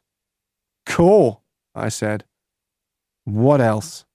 I got stuck into the grub instead of talking. At least we'd got rid of Ems for 5 minutes so we could watch the animals and go on rides in peace. Which is what we did. We went on the Bullet Ride on Flamingo Land, the PlayStation Ride, Wurlitzer, Nemesis, Oblivion, Black Hole, and then the Dodgems again, a slug was turning green. I was kind and didn't crash him too much, and then a ride through the haunted tunnel with ghosts, ghouls, skeletons, and monsters popping up everywhere. He liked that. Fellow feeling, I suppose. People were filling the park now, and some were moving towards the fence beyond the animal enclosures, where we were heading, and onto the land where some building work was in progress. "Something's happening," said Marie. "I can't see over the fence." "Come over here. It stops by those bushes. See, I think we can crawl through them and see what's going on. It's quite easy." We pushed through the bushes, and there was a whole crowd of people arguing and pushing at one another. The workmen and a crowd of protesters dressed in camouflage green were having a right Barney, so we stopped to listen and watch. "You can't build that new road and that thing, whatever it is," said one of the green men, pointing to the bulldozers, cranes, pipes, wires, concrete, etc., all part of Max's half-built new ride. "You're destroying the landscape. Some of these trees have been here for over 1,000 years. "Well, they're not going to be here much longer. This is Mr. Moore's land, and he can do what he wants on it," answered a large man, the foreman of the works gang. "You'll knock them down over our dead bodies. We're going to occupy these trees. You do realise you'll need planning permission." Behind him, I caught a glimpse of a figure swinging from one tree to another like Tarzan, landing in a treehouse which had just been built. "We got planning permission. Anyway, look around you. This place is hardly short of trees, is it? What's a few less matter, so get lost," snapped the foreman. "I don't believe you, and if you have, then strings have been pulled by someone somewhere," the green protester said. "But you'll have to fight us every inch of the way." A member of the construction team saw us and came over. "Sorry, folks, I should move on if I were you. It's a bit dangerous around here at the moment. Go and look at the animals instead." "What was all that about?" asked Slug as we walked away. Behind us they were starting to shout. "Dunno. Someone doesn't want Max to build any more rides," I said. "Well, it is his land. He should be allowed to build what he wants on it." "Yeah, but some of these trees are special. They've been there for yonks," said Slug. "Who cares about that?" "I'd keep the trees," Marie said. "I wouldn't. That new thing Max is building looks really—" I started. Then she finished with, "awesome." Marie was strangely silent as she walked ahead back to the castle. Chapter 6. She swept down the wide, curving marble staircase, and a huge sigh went up from the crowd in the castle's banqueting hall. Men rushed to the foot of the stairs. Cameras whirred, for Sir Magnus Moore had arrived. He was throwing a party for his special guests to celebrate the premiere of his new film, and the press and TV people were everywhere, as always when Max turned up anywhere. Welcome was strung up in flashing lights from beam to beam in the ancient room, and music came from a rock group in the corner. The Fried Bangers, Marie said. Flowers, balloons, flashing lights, strobes, flashing jewels. Wow! All day, people and kids had crowded the park, exploring, guzzling, scaring themselves silly. But they weren't allowed in the castle, and the gates had closed at 5 sharp. And now night was coming. The party was about to begin. The hall filled up. A huge table at the back was crammed with food and another with drinks. And then she appeared, sweeping down the stairs like Cinderella at the ball. "Isn't she lovely?" shouted someone. "Isn't she? Isn't she?" cried someone else. Cameras clicked, whatnots whirred. "Lovely, lovely, what a beauty. But who is she? Who is she?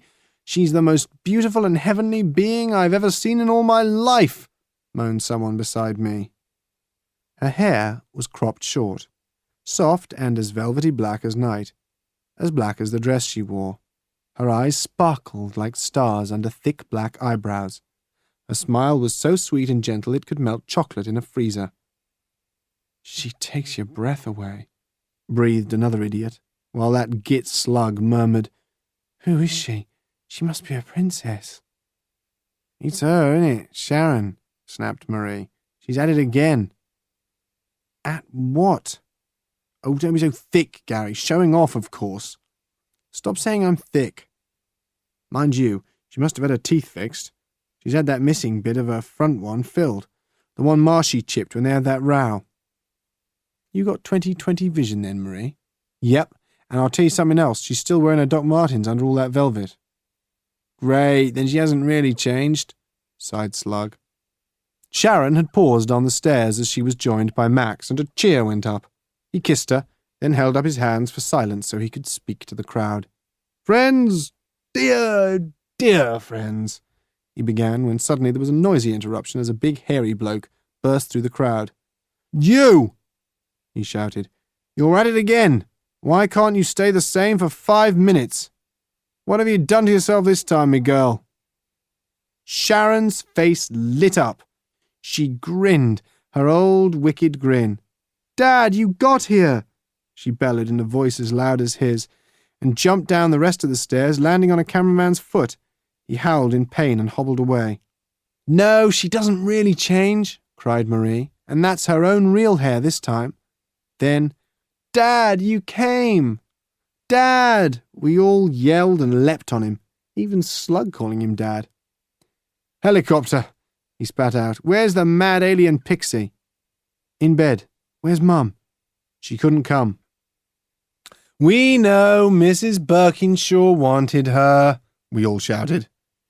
All this time, whirring, clicking, lights flashing, and shouting was going on, but Max must have got fed up with standing there with his hands held up for quiet, because suddenly there sounded a loud drum roll from the fried bangers, and then at last there was silence. Max told us how happy he was to see us all for the premiere of his latest film, a classic Victorian thriller entitled Barnaby Barnes, about a murder in a murky London street which was solved with the help of the brave orphan boy Barnaby.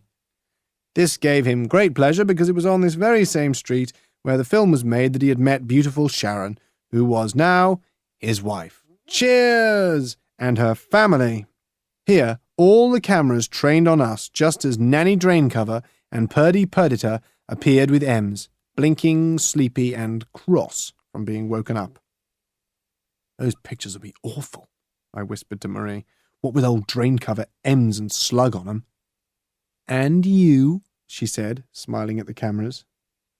Then Max took Sharon by the hand and led the crowd down some corridors to his own private theatre, as he called it, tucked away in another part of the castle. It sloped down, big and plush with pop-up seats, and we all sat on the front row, though Dad had disappeared somewhere. I don't think he likes Victorian films much, said Marie. He'll have gone for a drink at the bar, I answered, tucking into some popcorn I'd got stashed away. Shh, someone said, taking it off me. We want to hear the soundtrack. I was miffed. Still, at least Ems wasn't there to wreck it. She'd been taken back to bed. Our street looked dirty and miserable and slummy and scruffy in the film. Glad Mum's not here, Marie muttered. Still, I like bits of it. I saw my face twice. I looked okay. And Slug's, looking horrible. Marie floated around as a sort of angel guardian spirit. Didn't think much of her. Ems looked like a mad Martian. The bits I really liked were the murderer getting bashed on the head in the fight near the end. When the lights went on, Marie was wiping her eyes. It was beautiful, she sniffed. Barnaby was so sweet and touching. Was he? You surprised me. Oh, Gary, you're not only thick, you've got no poetry or feeling in you. Hey, that's not fair. I have got feeling. I jumped out of my seat when that kid what's-his-name fell off the roof, and my foot's gone to sleep. Shh! Max is going to speak. Oh, not again. The crowd stopped leaving to hear Max thank them once more and asked them to look out for his next film, which would be full of new original ideas. "We don't get many avant-garde films in this country," he said. "I want to be in the forefront of some new thinking. Please support me." Clapping and cheers. So Marie didn't hear me ask her what the heck he was on about, and really I didn't care, as I could hear music, and I knew there was grub kicking around in the banqueting hall. Part 3. Chapter 1. Now the party was really hopping. Drink flowed, food everywhere, music blared out, echoing through the castle on loudspeakers. Groups of grown-ups in fancy dress stood around drinking punch from a huge basin with bits of fruit floating in it. More and more people had changed into fancy dress, and there was Minder Martin in a Gestapo uniform. "Suits you," I said. "Has Nanny Harris got one as well?" Sharon swanned around in wide skirts and her long blonde wig again. "Who are you now?" asked Dad, heading for the punch. "Cinderella." "What's Max then?" we asked. "He said he was coming as the Invisible Man, so I don't think we'll see him." Dad groaned. "I knew I shouldn't have come." "Aren't you pleased to see us, then?" "Yeah, of course I am, but I didn't get dressed up, didn't have time, coming off the oil rig." He took a large swig of punch. A figure in a leopard skin costume came up to him. "You've come as the working man, I see," he said. "I am a working man," said Dad, and turned to walk away, followed by leopard skin. I kept sneaking the punch as well, because it was very yummy. Mind you, it did make my head spin quite a bit, but I knew I could handle it. Grown-ups eat, drink, and talk an awful lot of rubbish, but if you watch what you're doing, you can get by. "Not too much of that, Gary," Dad said. "You're too young." "I wish I was in fancy dress," Marie smiled hopefully at Sharon. "There's a whole lot of actors' props at the back of that theatre. Take a look." "Come on, Gary." "No way, I'll stay as I am, like Dad." Marie and Slug shot off, and I had another swig of punch. Sharon shoved off with a crowd of men round her.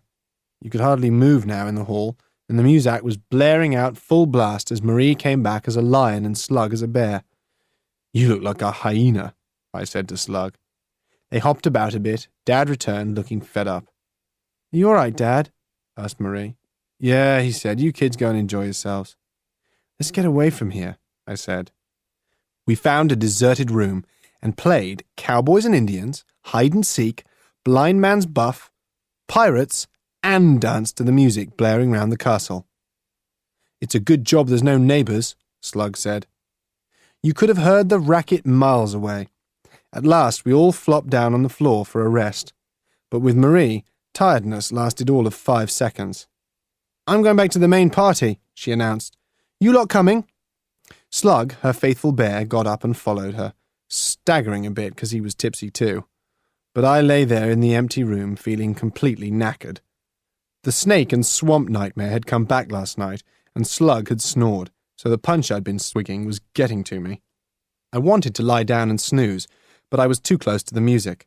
I'd go up to our room at the top of the castle, quieter then, and I could crash out and come down later on. So I staggered along the corridor, head spinning like a roundabout, and up the stone spiral stairs, looking forward to being there without Slug for once. I just reached the top floor when... shock, horror. I shook my head and shut and opened my eyes. The punch. Didn't they say drunkards see pink elephants or tropical insects? I shook my head to clear it, but it wasn't pink elephants or tropical insects. It was Ems crawling along the battlements, and there was a 100-foot drop on the other side down into the moat. She was gurgling happily to herself. Fear cleared my head like a cloth cleaning a window. What the heck was she doing up here? She must have been put to bed away from the noise. They said she was tucked up in her cot. Trouble was, Ems was like Marie and never stayed tired for long, so she must have woken up, got out of the cot, opened the door, and climbed out here. I lurched forward and grabbed her, pulling away from the drop, and we both banged on the hard stone floor. She pulled my hair, howling, tearing out clumps, but I hardly felt it. "Oh, Ems, you're like a cat with 9 lives, except you're using them up too quickly," I gasped, gazing over the side of the castle. People were now throwing off their clothes and jumping off the drawbridge into the moat. laughing and shrieking with the cold and swimming about, looking fat, bare and awful. The shock of grabbing M's suddenly mixed with the punch, and I did a slug and threw up over the side. I hope it doesn't land on someone, I thought, but so what? At least I felt a lot better. Then I had a funny feeling someone was watching me. But I'd gone beyond caring. "Come on, you," I said, picking up M's. I didn't feel tired anymore. "You're coming down to the party. They can look after you." We returned downstairs to look for the others. I found Marie in the kitchen, helping herself to some snacks. "You've brought M's down?" she said. "Yeah, you can say that again. Is Dad still here?" "No, Dad's had enough. Says he's sick of all the Sudes in this place, and if that guy in the leopard costume doesn't leave him alone, he's going to deck him. So he's phoned for a taxi to take him to the nearest place to here, wherever that is, and find somewhere to stay. He wants to be back with normal people again, he says. This is not Dad's scene." "Perhaps he missed Mum," I said. "I phoned up. She couldn't make it. Another crisis," shrugged Marie. "So what do we do now? They're getting wild here." "Yeah, let's get back in our games room before we get trampled to death. Come on." Chapter 2. We'd only been in the games room a few minutes when a long crocodile of people entered, arms tangled round each other. "They're doing the conga!" Marie shrieked. "Come on, let's join in."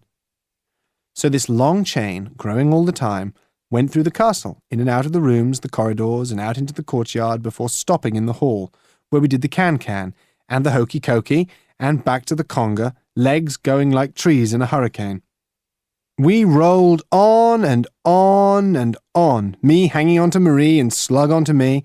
Dad was in the line, surprise, surprise, holding on to a Spanish lady, red frills all over her, and a sort of birdcage on her head.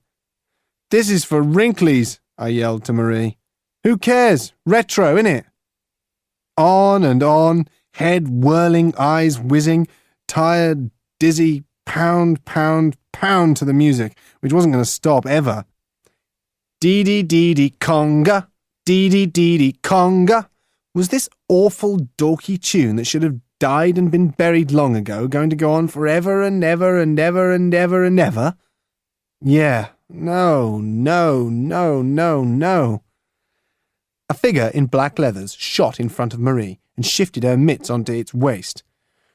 Dee-dee-dee-dee conga, and took a turn to the left and down, down, down. And then there was only black leathers, Marie, Slug, and me going.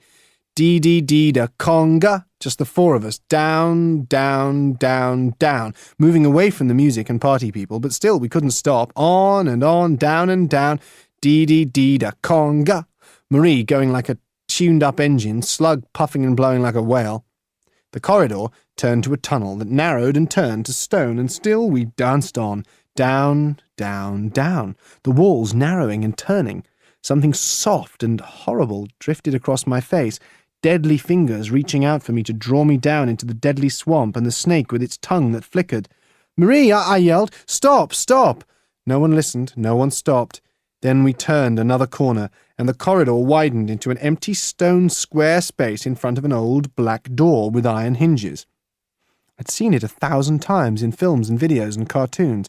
The music had faded. We'd stopped at last. Slug slumped, Marie's eyes sparkling. The figure in black turned around, and it was Sharon, of course, crop-headed Sharon in leathers and boots. "Listen, you lot, you're the only ones I can trust, even if you are like something the cat's dragged in." "You're up to something, Sharon." Marie's voice was as soft as cat's fur. "I know you. What trouble are you lugging us into now?" Sharon shook her head. She smiled sadly and turned to the door. "He told me not to come here. I could go anywhere else, but not down here." "So, Sister Sharon, of course you came here." "Sure, what else can you do?" "But if it's forbidden," Slug croaked. "Nothing's forbidden to me," said Sharon. "He gave me a whole load of keys and cards, and I worked out which one this was. Took me ages trying them out. But now here we are. Bluebeard's den." "Blue Stubble, you mean?" I said. "That's a good name for him. You've sussed him out, have you?" Now here goes. I'll open this precious door with this card. I think it's the one. Sharon, before you do... Yes, Slug, what is it? Do you love him? What sort of a question is that? Let's just see what's inside this room he keeps so secret. She turned to slide the card into the lock. It was the right one, and the door swung open. And then we heard footsteps coming down the echoey stone steps. Inside, quick, and I'll shut the door. Chapter 3. We shot behind the door, cramped together like sardines in an overcrowded can. Slug was trembling so much he'd have fallen over if we hadn't squashed together, holding him up. I didn't feel too good either. Footsteps stopped at the door. Thought it was kept locked, we could hear a man muttering to himself. Then he came into the room. This was worse than the swamp and the snake nightmare. Somehow, while that was going on, I knew at the back of my mind that I could always wake up out of it if it really got bad. But this was for real. There I was, wedged between Sharon, smelling of leather, Marie, smelling of mints, and Slug, smelling of slug, horrible, waiting for Blue Stubble, my brother, to turn round and see us there, just where we weren't supposed to be, though he must have known that if he told Sharon not to do something, she'd do it. She'd have to. Human nature, innit? Teachers and grown-ups ought to know this, and then there'd be less aggro everywhere. Footsteps was taking ages getting through the door, or else time had stopped. Waiting for Maxie. He might only be little, but he was menacing, more scary than Minder Martin, Dennis, drain cover, leopard skin, our head teacher, and the Ofsted inspectors who came last term put together. But it wasn't him. This wasn't a little guy. Footsteps was a great big bloke I hadn't seen before, with a beard, wide and ugly, big-booted and hands like meat joints in the supermarket, reaching out for tapes piled up on shelves. The room was full of computers, filing cabinets, CD racks, videos, speakers, you name it, you'd find it somewhere in that room. He sorted through the tapes, shaking his head. It took him ages, but at last he found the one he was looking for and fitted it into one of the machines. Then, without turning round, he'd have seen us if he had, he pulled out a chair and sat in front of the screen, a big one which we could see as well. Some scrubby bits flashed on, then he fast-forwarded till he got to where he wanted. The film was speckly and streaky, homemade, I think, a bit like the ones Dad fiddles about with. Slug was wobbling like a jelly, and then my nose started to itch and tickle inside. I hadn't got room to scratch it. I was going crazy. I'd have to sneeze. I just must sneeze. No, hold on. Sharon had her hand over Slug's mouth. I held my breath till I thought I'd burst. A picture of a beautiful girl, smiling, flashed up, and then Beardy himself appeared. He made a smirky noise. He was pleased. You could tell by the back of his head. He wanted to watch himself. Yuck. The beautiful girl smiled and danced in some draperies. Oh no, one of those boring films. And then another shot. A girl lying flopped out on a stone floor. Red hair all over the place. Not the same one, then. The dancing drapery one was a long-haired blonde. Big beastly Beardy looked very pleased with this. There was another flash of him smiling, and his back looked smiley as well as he sat watching in that chair. There was something going on with chains, and though a bit of torture doesn't worry me, Sharon was angry. I could feel her stiff as a poker. Steam was almost coming out of her ears. Silently, as an Indian in the woods, she moved forward and picked up a lampstand off a table near us. One of those iron ones. Then she slammed it on Beardy's head. He fell forward and hit his head on one of the filing cabinets. There he lay, flat out on the floor, bleeding a bit, and all the while his face grinned at us on the screen. Sharon switched it off. She was white as a sheet and black as thunder at the same time. We came out from behind the door. Marie's face flamed. Slug's was green. "You've killed him." "I hope he's dead," Sharon snarled. Marie knelt beside the body, the upturned chair. "But what are we going to do? I wish you didn't always lose your cool, Sharon. It always ends up a mess. So what do we do now?" "Run," I put in. And Slug did what he always does. He was sick all over Beardy's boots. Chapter 4. "Run!" cried Sharon. "Is he dead? Have you killed him?" "No, but we've got to get out of here before they find us." "What did you do that for, Sharon?" "Made me angry. Come on, let's go." "What'll happen to us?" "Nothing if we keep quiet." But Marie was still bending over the man. "We have to get help for him. He might die." "No way," snapped Sharon. "Come on, don't hang about." "What about that sick?" I asked. "Oh, shut up, Gary. Just move. We'll go back to the party and no one will know. He didn't see us and neither did anyone else. So come on." "I don't think we should leave him," Marie went on. "I want to go home and I don't feel very well," Slug whimpered. "Stop whinging. Don't waste any more time." "Oh, no!" Footsteps again, coming near. Someone whistling. Quickly and quietly, Marie closed the door. Sharon pushed us over to the other side of the room. "Through that door," she hissed, for there was another one between the filing cabinets. It wasn't locked. She pushed it open and we'd gone through it before we heard the whistler entering the first room. "Stop panting, Slug. Shut up." Oh, wow. Lordy, look at that. Fantastic. One whole wall of this room was glass, lit up by blue and silver lighting. Even as we looked, a ginormous fish, eyes popping, swam towards us. It wasn't a pretty sight. Worse than the snake, really. "It's an aquarium." "No, Gary, it's the moat. Shh, listen." There was more than one person next door, exclaiming, shouting.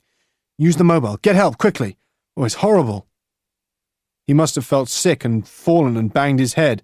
He was eating and drinking a lot when I saw him last." "So was everybody else. I wish they'd hurry up and get here." "Well, we mustn't move him till they come." "It's funny. He's got bumps front and back. And he threw up on the back of his boots, though he's lying on his front." "Oh, don't worry about that. No one comes down here except us and the boss. He must be messing about." "Funny, though. He seems to have been watching a video, but it's switched off." Slug moaned feebly. Marie put an arm round him and a finger on his lips. "Yuck." "Oh, they're coming with a stretcher. Just let's get him upstairs. Come on, glad you've arrived. Here." We played statues as the noises grew louder, then died away. "Right," said Sharon. "Let's go," said Marie. "Now remember, we go back, join the party, and we know nothing about this at all. Got it? Clear? Slug? Gary? We don't know anything." "I want to go home," sniffed Slug. "I want your mum, Gary." "Me too." "We'll phone her, I promise," Marie said. Sharon shut the door.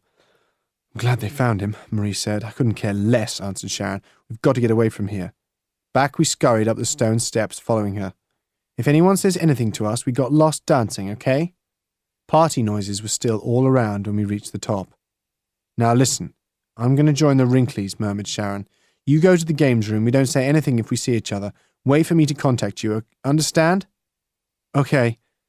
Understood." We tried to find Dad, but all they said was he'd gone back to his oil rig. Then we tried phoning Mum, but no one answered at home, nor at Mrs. Birkinshaw's. At last we tottered into the games room and collapsed. By then I didn't care about anything. Bodies, snakes, swamps, ugly big men with footsteps. What did they matter? They could all do what they liked. Night, night. Chapter 5. Slug zuzzed in rhythm, a swarm of bees on a summer day. I shook him. He half-opened one eye. "Go away," he moaned. "Let me alone." We were in the games room, where we'd fallen asleep. Everyone else had gone except for Slug, who looked and sounded worse than usual, still wearing his bear outfit. He opened his other eye, turned over to sleep again, and a gentle throb hit the air. Slug was gearing up once more. So I lurched over to the door and peered down the corridor, looking around. The whole place looked like a bomb had hit it, a right mess. I could hear drain cover telling a group of helpers to clear up the place. No way was I going to join in, so I went the other way, past Max's study door, which was slightly open for once. I could hear him inside, pacing up and down, talking to someone on his mobile. His voice carried over quite clearly. "You've got rid of those protesters?" "Good," They were starting to be a nuisance. Now, I want you and your men to get cracking on that new ride pronto. This has put us behind schedule, and I have to go away for a few days, so... He listened for a moment, then started talking again. No, I don't know why that lot turned up when they did. Someone must have put them up to it. I realize it means that your men will have to do plenty of overtime, but there'll be a bonus in it for you, and with regards to our film project, we'd better get a move on. We need to get it going. Time is of the essence. Time is of the essence, I mouthed, pulling faces. Time is of the essence. Time is... What are you muttering about? Max stood there in front of me, not much bigger than me, but full of menace. Sorry, sir. Go on, go and enjoy yourself with the others. I ran down the corridor to the kitchen and looked round the door. Marie was there, busy feeding Ems, both looking as bright-eyed and bushy-tailed as ever in their ordinary clothes. Last night didn't seem to have had any effect on them. Hi, Gary, you're up at last, she said. Where's David? He's still asleep, and from the look of him, I don't think he's going to get up today. Lazy bones. Want anything to eat? She was stuffing down bacon, sausages, eggs, muffins, waffles, fried potatoes, and beans. I joined in and whispered to her about Max's phone call. Her eyes flashed. Let's go and take a look. See what's going on out there. I don't know. They might make us clear off again. No, they won't. That was because those other people were there. Besides, there's nothing to do around here unless you want to help tidy up. And anyway, I want to talk to you. What about? You know what about. Okay, then. Should we get David? He might want to come. You're joking, I said. We went to the games room. He was still flat out. We're going out, Slug. Do you want to come? No. You sure about that? No. I put Ems beside him. She pulled his hair and tweaked his ear, making him groan even louder. Well, if you don't want to come, there's some lovely grub for breakfast. Lashings of streaky bacon and lovely runny fried eggs. I licked my lips, making slurping sounds. Gary, stop it. You're making him sick. So what? He makes me feel sick. Slug had turned green. Leave me alone, he bellowed. Let me die in peace. Let's go, Gary, said Marie. He's not feeling very well. As we walked over to the drawbridge, pretty girl Purdy came and collected Ems and took her off in her buggy. I looked back hopefully at the cars parked in the courtyard. No chance of a lift from anyone, I suppose. Gary, what do you think you've been given legs for? Let's walk. It's good for you. Great, that's really good to know. Besides, I want to talk to you. What about? Last night. I want to forget about it. It's like my old nightmares, and I always try to forget them. Why can't we talk about this some other time? No, I want to do it now, so come on. I stopped trying to argue. Once Marie had decided she wanted to do something, that was it. So we walked down the road looking at the animals, who all seemed a bit hungover, like Slug. Perhaps all that music blaring out had taken its toll on them too. Marie said she wanted to talk, but all she came up with was, There's something going on here, Gary. I know, but I've got blisters, and that's all I care about now. Just come on. With my aching legs and foot blisters, we reached the theme park area, deserted except for the group of workmen busy on the new ride. Still a mass of concrete, metal, and wires at the moment. There was no sign of the tree protesters, like the man had said. Even the one who'd swung through the trees had gone. Or had he? He wasn't in a tree anymore, but as I gazed around, I was sure that there was a figure wearing a green camouflage jacket watching the men from a bush. Look. Yes, I've seen him too, Marie said. Why has he stayed behind when the others have gone? I asked. Dunno. Let's go and ask him and find out. So we headed towards the bush, but by the time we got there, he was gone as well. Weirder and weirder. Gary, let's go and look at that notice. We were now on a little hill looking down on the park, and we could see a couple of workmen banging a large notice into the ground. We approached warily, not wanting to annoy the men, and took a look. In black letters over a red and yellow flame background, it said, Go on the ride to Armageddon if you dare. You will ride up to the heavens and down to the depths, and experience something the likes of which no mere mortal has ever witnessed before. I read it and whistled. Caw, That sounds pretty awesome. Can't wait to have a go. Me too, said Marie. Let's try and have the first go, shall we? We'd better be getting back, I said. We've got to wait for Sharon to contact us. All that day we waited, but we never saw her at all, and nobody mentioned the body in the dungeon room. Chapter 6. The rain fell straight as rulers down into the moat, splish, splash, splish, splash, as we watched it through the pointy window. We can't go out in that, I said happily. No, well, if we're staying indoors, I'd like to prowl round the library. Hundreds of books there, Marie replied. And I want to find Sharon, she added, as drain cover appeared to dress Ems, who ran shrieking round the room. And there are all those collections in the castle. Stamps, coins, butterflies. I'd love to see them, cried Slug. I just want to watch telly, I moaned. I don't want to go learning things, Marie. Why don't you just turn into a couch potato and be done with it? She snapped. You are the laziest person in the world, Gary. You never want to do anything. No, I'm not. And yes, I do. I do want to watch telly. Well, there's a room with an absolutely gigantic, enormous one next to the library. Come on, said Marie. Then, turning to drain cover, is Max around today? She asked innocently. Sir Magnus has gone up to London early. He will be away for a day or two, she replied, sniffing. Not that it's any of your business, children. Where's Sharon, then? Went on Marie. Madam will be somewhere in the castle, in her boudoir, trying on clothes. That's what she usually does. She sniffed even louder and rammed Ems into her clothes. After breakfast, me, Marie, and Ems went to Sharon's and Max's private rooms while Slug went off on his own. But they were locked, so we wandered through the corridors looking for Sharon.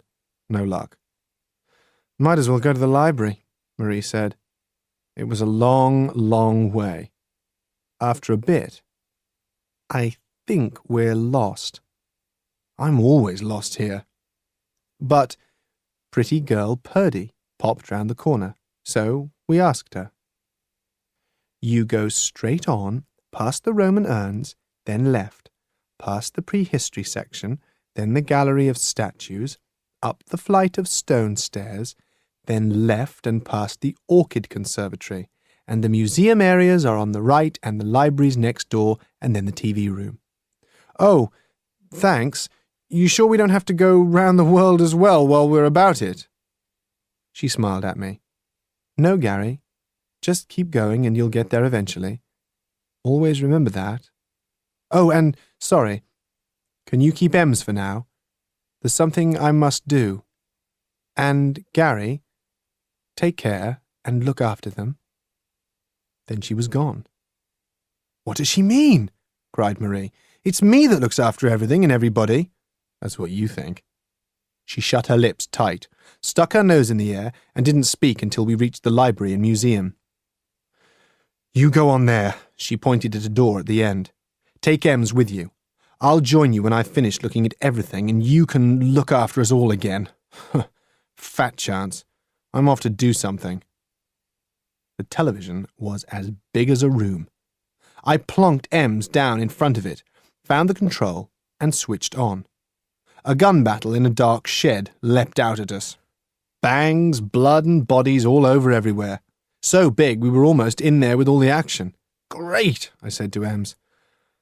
Bang, bang, bang went Blah, as well as the guns.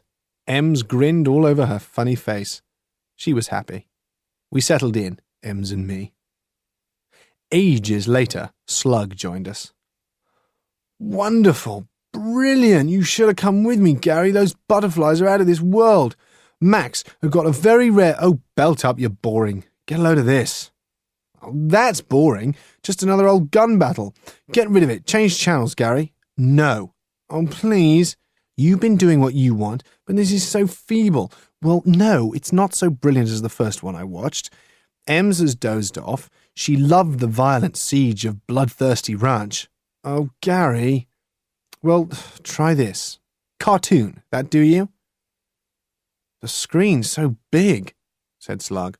I feel as if I'm in with... You nearly are. Look, it's our castle. There.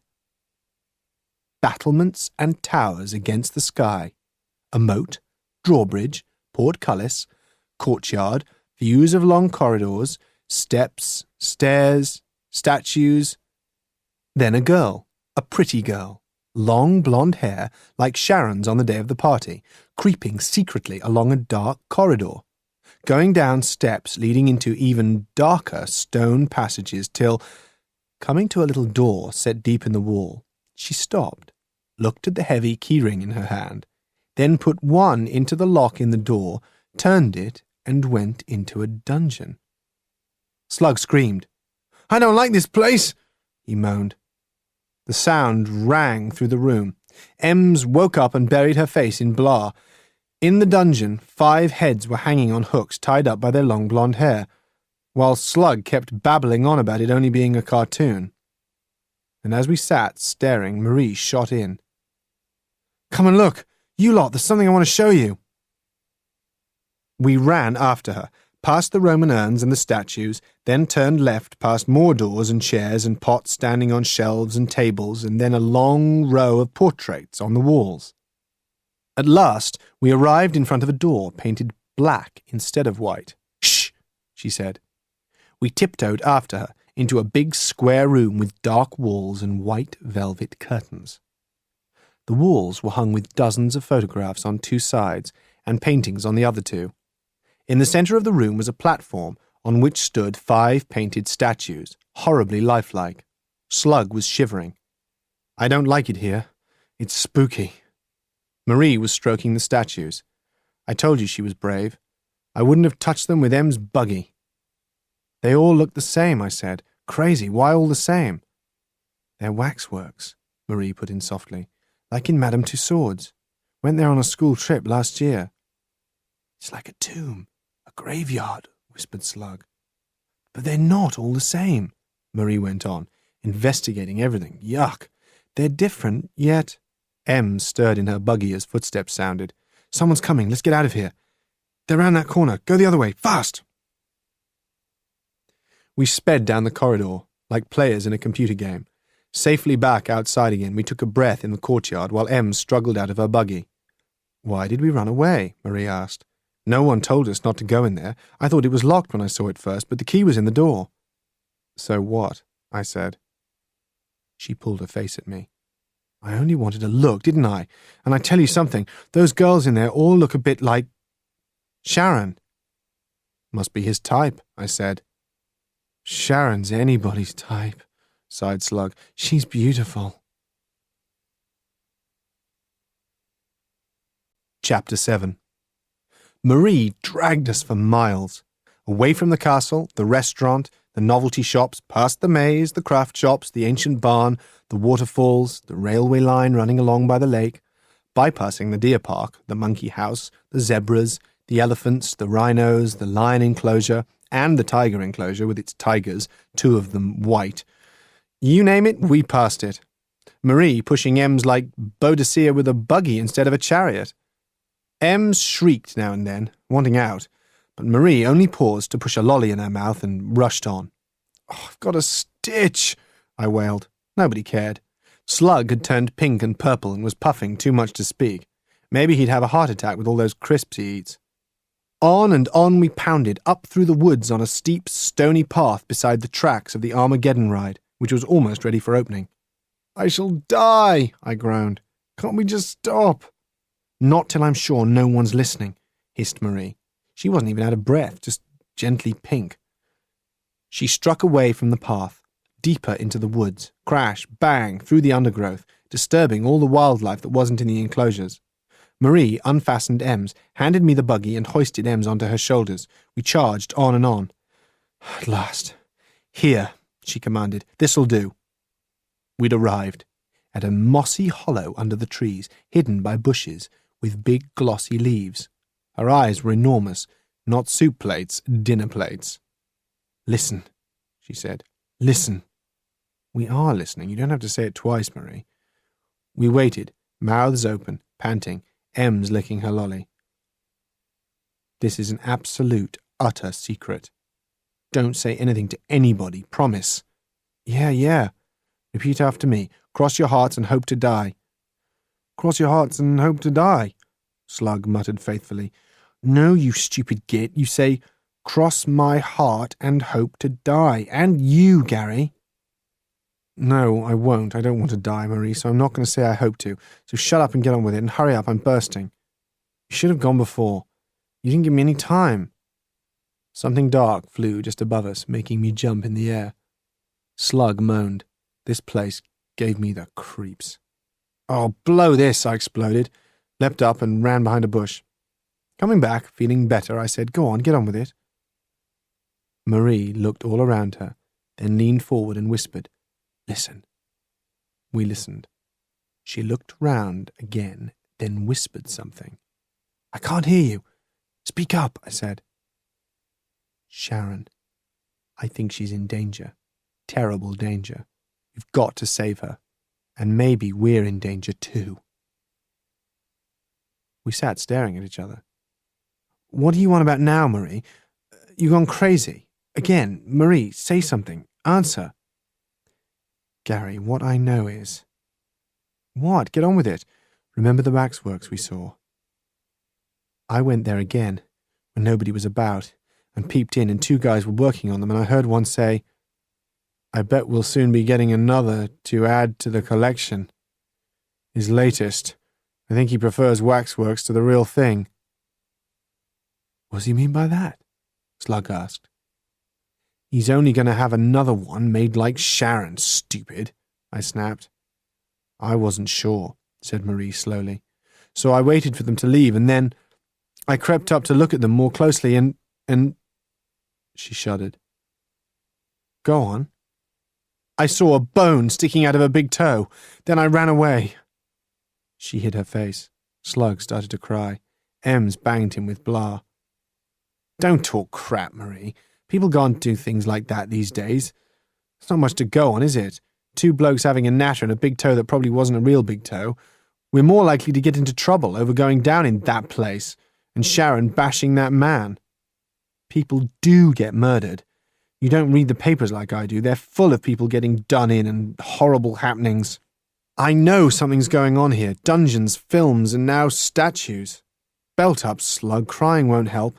Gary, remember that reporter, Polly Sims? Was that her name? Yeah, well, she's still missing. And she was investigating and writing about him. I think she found out something and got murdered and got pushed in the moat. I know. Let's run away, sniffled Slug. What, stuck out here miles from anywhere? Oh, wailed Slug. I wish we'd never come. I wish Sharon had stayed off that man. Anyway, we can't leave Sharon on her own in danger, said Marie. We must save her. What, us? We're not into saving people. Look at us. Slug's useless and Ems is in a buggy. That leaves you and me, and I'm not into saving people, like I said.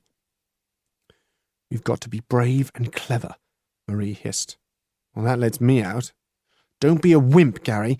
We're going to take another look at those waxworks, then find out what happened to the other wives, and we're going to find Sharon, then tell the police. Us and who else? The angels, you're balmy. Get a life in this world, Marie. I don't want your alternative adventures. I'm sure it's all a load of rubbish and you can get stuffed. Ouch! I yelled as Ems hit me very hard with blah. Gary! Yes, Marie, okay. Maybe, I'll help anyway. Chapter 8. Oh, there you are, cried a voice, one of our favourites. I've been searching for you, wee bibbies, everywhere. The castle's all cleaned up now, and so you can go for a walk and get some fresh air in your lungs after lunch. I'm busy, so you can go to the adventure park till it's time for your supper. And a wee word now. Don't go nosing around all over the place. You're very privileged children being invited here, so just see that you behave yourselves and don't stick your noses in where you shouldn't. She walked away. Marie stuck out her tongue after her. I want to look round some more. Do you think we should, Marie? I asked, because she scares me silly. She's like a dog worrying a bone. She just won't let go. Come on, she ordered. Where are we going? I asked as we hurried after her. To that big barn-like place in front of that field behind the maze. The one with the big double doors. Oh, I don't want to go all that way. What use is it going to be? Shut up, I want to see what's in there. It'll be locked. We shan't be able to get in. It was. Padlocked. I was glad. Can we go and get something to eat now, Marie? I'm starving.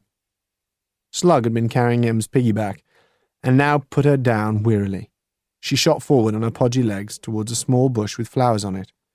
She went to pick one, then suddenly crouched down and wriggled into a little gap underneath the building before we could catch her. We tried to follow, but the gap was too small for us. Ems, we called. Ems, come back. She was chuckling madly. Awful sounds, smashing things with a hammer or something. Ems was letting rip in there. We had to stop her. A sound of glass breaking reached our ears. A well-known sound. Ems sometimes wrecked things at home, but there was usually someone to stop her before she did too much damage. But here we couldn't stop her. We wrenched frantically at the door, to no avail. I put my eye to a knothole and looked through it to see a helicopter with Ems sitting in it holding a brick and gurgling happily. How in crazy did she get in? But Ems could always get in anywhere. Ems, come out, I begged. Ems, Ems, hissed Marie. If you don't come, I'll give Blah to the lion. We heard a squeak, and soon she wriggled back to us the way she had come. Oh, crumbs. I hope Max doesn't want to use his helicopter for a few days. She smashed the windscreen. Must have climbed up that stepladder. Oh, Ems, you wicked creature, cried Marie. If anyone asks, we don't know anything, okay? Gary? Why should we own up? We didn't do anything, and Ems is too young to know better. Let's get away from here, then, or someone might guess we did it and tell him. I wouldn't like to be that person, said Slug. It seems we're not telling about a lot of things. And there's a lot of things they're not telling us, Marie snapped. On the way back to the castle, Marie kept on about how important it was to find Sharon and phone Mum and Dad. Then she started off again about the reporter, Polly Sims, who went missing. Like I told you, she never lets go of anything once she's got her teeth into it. And thinking of teeth, I said, partly to shut her up, perhaps your lion ate her. Don't be silly. Anyway, I want to go and see him again. I wished I'd never mentioned him. What do you want to see that mangy old beast again for? He's not mangy, he's lovely. Well, I'm not walking miles again. I'm only going if the train's running today. I'm going whether the train is running or not. So is David. Sure am, said Slug. He'd go and jump off a cliff if she asked him to, I thought. The railway was open. Marie was quiet as we rode along. Finally, she said, I don't trust Max, you know. He likes you, said Slug. I heard him say so. Well, I just don't like him. He's a monster. I've just seen your lion, I said, hoping to change the subject in case anyone heard her. And it might cheer her up, but she still seemed down and cross. So did Joe the lion when we got off the train and went to see him. He was back in the lion enclosure, and he didn't seem happy with the other lions, who were all in a group together, leaving him all alone. He was trying to chew something which looked like an old bone and finding it difficult with his dental problems. Then he looked up, saw Marie, perked up and came over to the fence.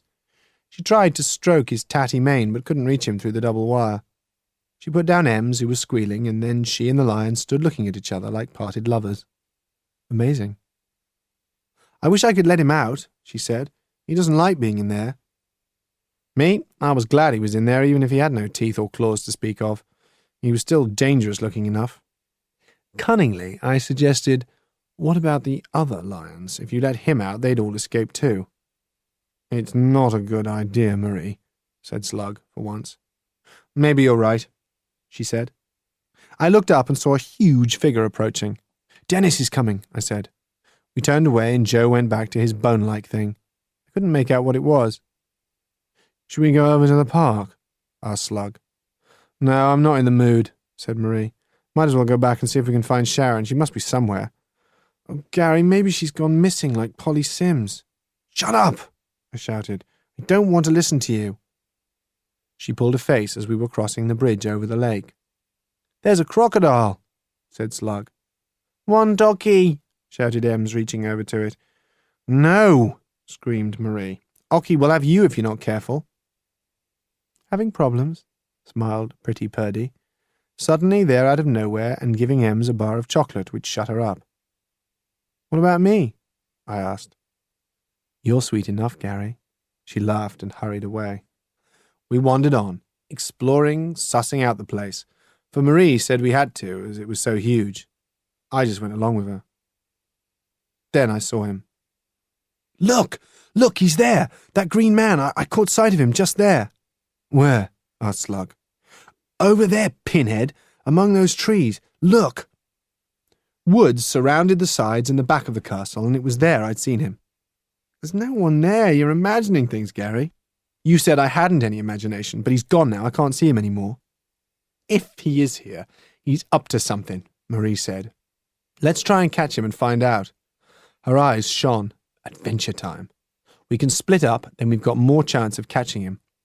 I wasn't very keen on this idea at all. "What if he doesn't want to be caught?" I protested. "He might be dangerous." "You're just a scaredy cat," said Marie. "Well, I'm not looking for him on my own. All together or nothing." "I know," she said. "You and David go one way, me and Ems the other. Just yell or run away if he gets nasty." "Terrific," I said as she walked away, carrying Ems. "She's so brave," said Slug admiringly. "Loony, you mean?" I muttered as we entered the wood, squeezing through the undergrowth and climbing over fallen branches. We couldn't see him now we were among the trees, and I hoped that we didn't find him. Nervous and ready to run any time, I peered ahead and tripped over something. Slug, there! See, I told you!" Almost hidden behind a bush was a pile of wood, branches, and leaves with a bit of green canvas poking through. "This must be his den," I whispered. "Yeah, maybe." Maybe? What's maybe? Look, over there, you can see him now, even if you are blind as a bat and thick as planks." "Isn't that Marie?" "No, of course it's not. Does it look like Marie?" A rustling sound and a camouflaged figure with dusty dreadlocks and a rucksack on his back emerged for a minute. Gobsmacked, we all stared at one another. Then he turned and skedaddled at 90 mph or kph or whatever. "Marshy! It was Marshy, Gary! It was Marshy! I saw him!" "I know it was Marshy, idiot! Come on, let's catch him! Run!" We ran and ran after him, but it was no good. He was faster than us and had completely vanished into the woods. Later, Marie and Ems caught up with us, but when we told Marie, she didn't seem very excited or even interested. "You're jealous," I told her, but she just shrugged. That night, I had a nightmare again and woke up at 3 o'clock in the morning, sweating like mad, heart pounding wildly. Then the drone of Slug snoring slowly brought me back to earth. I was safe, if fed up with him. But this dream was different from my snake one. It was very lifelike, and in it I was sure that what the lion had been eating was in fact a human foot. End of Side 2. Side 3, Part 4. Chapter 1. A huge banner was being hung over the castle wall, announcing, "Welcome." "Fat welcome," I muttered. "Who for?" By the portcullis was pinned a notice. "The Magnus Moore estate is having a special day for the public, with all tickets half price and children under 14 free. Take advantage of this wonderful offer and come and marvel at the medieval castle with its rich ancient heritage. Travel on the railway through the wildlife park with its wide variety of exotic species, and then enjoy the thrills and spills of the theme park with the most up-to-the-minute, brand-new, innovative and exciting rides to suit all ages and tastes. Have a great day out." As we were reading it, a procession of cars drew up. Max stepped out of the long black limo. Roaring behind rode a crowd of photographers. "Hey, where's your lovely wife? Give us a break, let's see some action. Get snogging, dig her out. Are you expecting a little more yet? Hey!" We ran off as fast as possible. That morning, Nanny Draincover had got up early, leaving us to look after ourselves. Great. In the castle, everywhere had gone crazy for some grand opening. The place was a madhouse, with Nanny Draincover organising the hoovering, dusting, sweeping, polishing, arranging, moving furniture about. They didn't even let us finish our breakfast. We tried to ring Mum and Dad, but there was no answer, and we got hustled on. Get out of the way, everybody said. We want to clean here. What are we going to do? I asked as we wandered off. Dunno. I wish we could find Sharon somehow, said Marie, and then get away together. Let's see if Purdy knows where she is. I wanted to see Purdy. She was the nicest thing in the whole place, but we couldn't find her anywhere either. Well, I want some more grub. I'm still hungry, I said. You don't think about anything but your stomach. I'm going to see if I can find Sharon. She must be somewhere. Do you want me to come? Asked Slug. Nah, it's okay. You two look after Ems. So we headed back for the kitchen as Marie disappeared. We were just getting stuck in when Marie suddenly rushed back in and grabbed my arm. Gary, come quick, she said. Oh, I spluttered through a mouthful of bread. What is it? Let me finish. Come on, it's important. She kept tugging me. I'll come with you if you want, said Slug. Thanks, David, she said, but it's something I want Gary to see. Can you look after Ems for a sec? Sure, he said, helping himself to some toast. I wanted to stay and have some more, but Marie can never take no for an answer. What is it? I asked irritably. Can't it wait? No, it can't, she said, hauling me along to the bottom of the stairs which we started to climb. I was going along to the library to see if she was in there, though it's not likely, being Sharon, when I saw the door to a room marked private was slightly open and there was a light on. Did you go in? No, I went and got you. I wanted someone else to see it too. We were now in the corridor outside the room. Look, the light's still on. It's still open, she said. I suddenly felt worried. Marie, be careful, I said. If it's private, we might not be supposed to go in there. We'll just peek round the door, and if anyone's in there, we'll just forget about it, okay? All right, you look first. I'll keep watch here. So I looked down the corridor, and she looked in the room. Gary, there's nobody there, and no one about. Let's go in. We entered, though I didn't want to. Marie wasn't nervous, but I sure was. I felt that we shouldn't be in there, and I didn't want to get caught. I wanted to run away. But Marie would call me chicken. It was a square-shaped, panelled room, crammed with more videos and cameras and other gear. This place was stuffed to the top towers with technology. There was a door leading into another little room. It looked a bit like an office, really. Right, we've seen it, I said. Let's go before someone comes. Marie had picked up one of the video boxes and was looking at it closely. Gary, take a look at this. What about it? Max makes films, we know that, I said. Gary, look at it, it's horrible. The cover of the box was marked XXX rated and had a picture of someone in chains being tortured. A video nasty like Big Ugly Beardy was watching. Marie picked up some more. Gary, what does it mean? I didn't know he made films like this. Nor me, Marie. Let's get out of here, quick. But she'd already gone into the little room leading off this one. I wanted to run, but I couldn't leave her there. Didn't she ever get scared? Come in here, look. Oh, no, don't make me go in there. Come on, quick. So I went in. The room was a photographer's darkroom with pictures being developed. Marie picked up a couple and showed them to me. Look who's on this one. It's Sharon. No, it's not. But it's someone just like her. Marie whispered, Oh no, and here, look at this.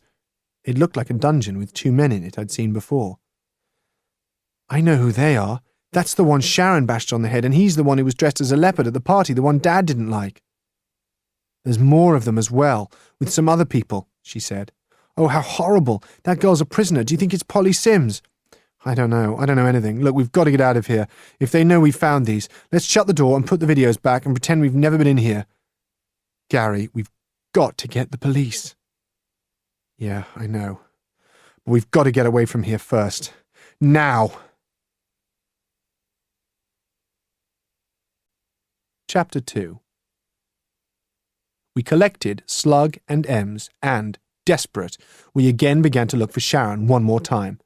But we didn't want to run into Max and his hangers-on, so we started to search the grounds. Talk about needles in haystacks. Miles and miles and miles of theme parks, adventure parks and woods, to say nothing of wild animals. And we'd got Ems with us, slowing us up, though she was quiet for once.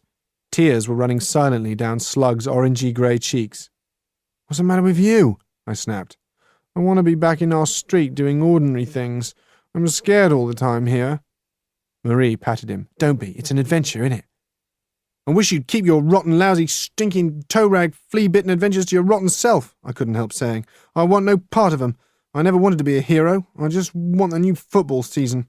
I don't know nothing about anything that matters stuck away in this phony place. Where are we going, Marie? Not into all them woods.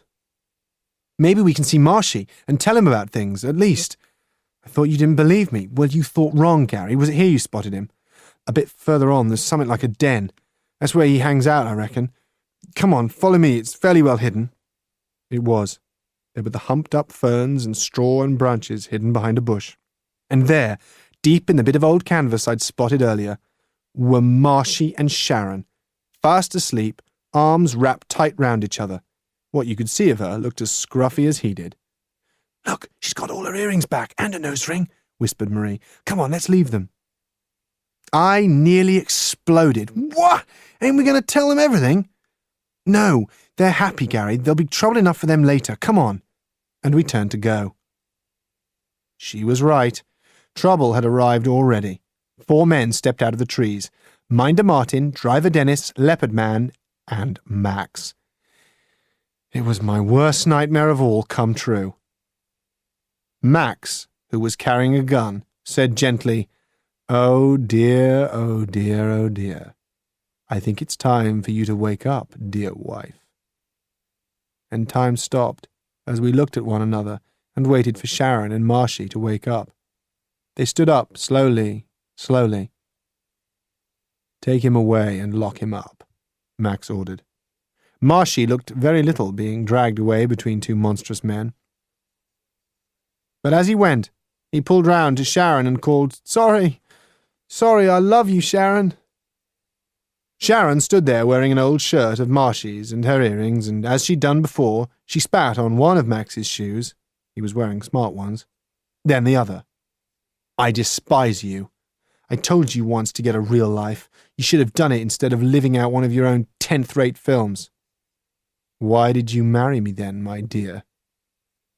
"I quite liked you then. I thought you'd give me a career, but I soon knew the only part you got for me was that of another victim, Mr. Bluebeard." "Speaking of Mr. Bluebeard, may I have my keys and cards back, please? I haven't got them." "Oh, I think I can see them in the pocket of that disgusting shirt you're wearing. Hand them over." He waved the gun at her. Sharon did. He looked at them, then picked out the cards she'd used. "Bent, I see. And what's this?" "Specks of blood." "I always thought it might be you bashing up my sculptor, poor fellow. But he'll be better in time to make some new statues." "I call you Mr. Blue Stubble," cried Marie, who could never keep quiet for long. "And what have you done with Polly Sims and the other girls in the videos? And leave Sharon alone," she shouted. "I've told people about you. You won't get away with things, murderer." What spirit? What talent? I almost feel like keeping you on for later when I've finished with your dear sister here. But what are the kids of today coming to, Edwin? Poking and nosing into things they shouldn't? Naughty, naughty. Well, I think it's because their parents don't seem bothered about them. But then they aren't very good parents, are they? Haven't taken much care of them at all," said Edwin, the leopard man. "Leave my family alone. They haven't done anything," cried Sharon. "What have you done with those girls?" repeated Marie. "And where's Polly Sims?" Max flashed his Cheshire cat smile. He didn't seem in the least bothered that we'd found him out. This worried me. "I'll give you a clue, shall I? Well, as you know, among my many activities I run a wildlife park, and the animals, well, they get hungry." "So that was a foot that old lion was chewing," I blurted out, managing to speak at last. Slug whimpered. Marie looked at me in surprise. "Oh, you noticed, did you? Thanks for reminding me. I'd better get Dennis to clear out the cages. Wouldn't do to let our visitors tomorrow see bits of foot lying around in cages, would it?" "Are you sure you ought to tell them these things?" asked the leopard man. "Why not? They're not going to be able to tell anyone about it." "You horrible man!" Marie shouted. "Why are you doing all these evil things?" "The usual reasons. Money, for one.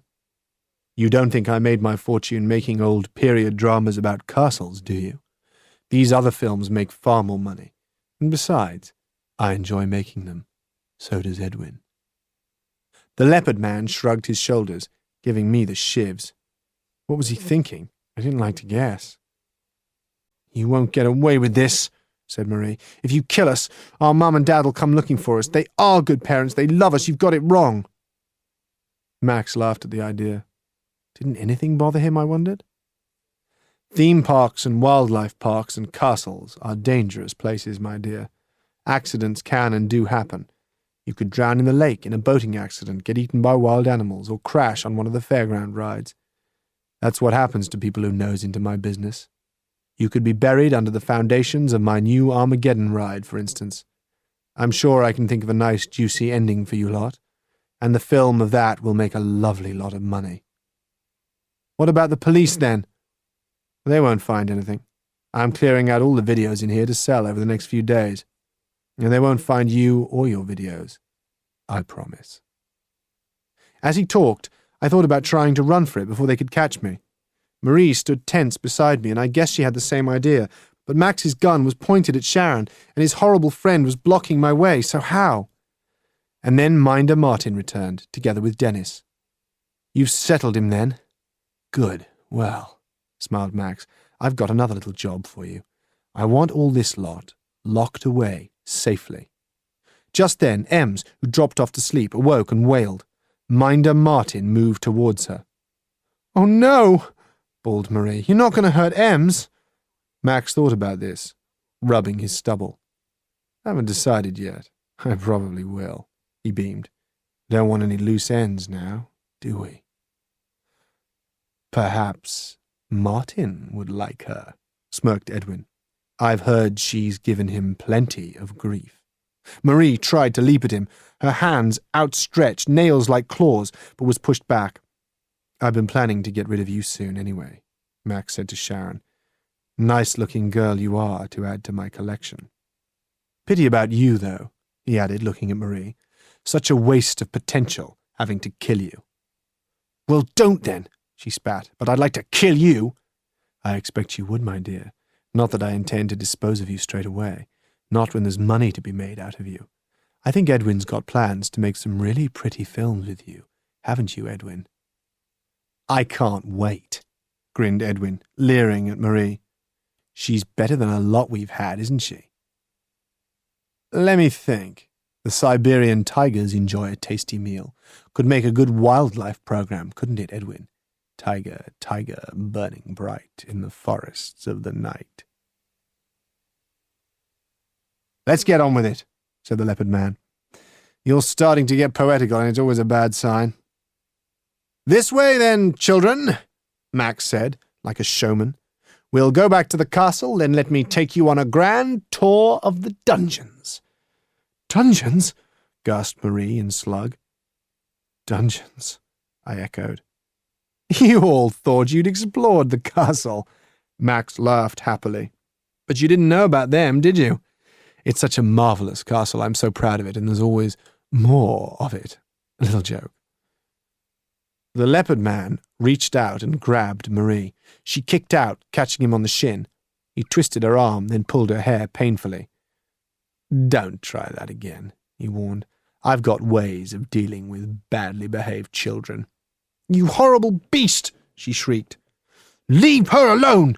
Sharon cried. "It's no good yelling," said Max. "No one's going to help you, so get moving." He then walked over to me and grabbed my arm. "Are you going to be quiet, or do I have to hurt you, Brother Gary?" he asked. For a small man, he was very strong. No good struggling. "Help! Help!" Marie yelled. "Somebody help us!" "Oh dear, we'll have to quieten them down. Elastoplast over the mouths, I think, then into the four-wheel drive and off to the castle by the special entrance."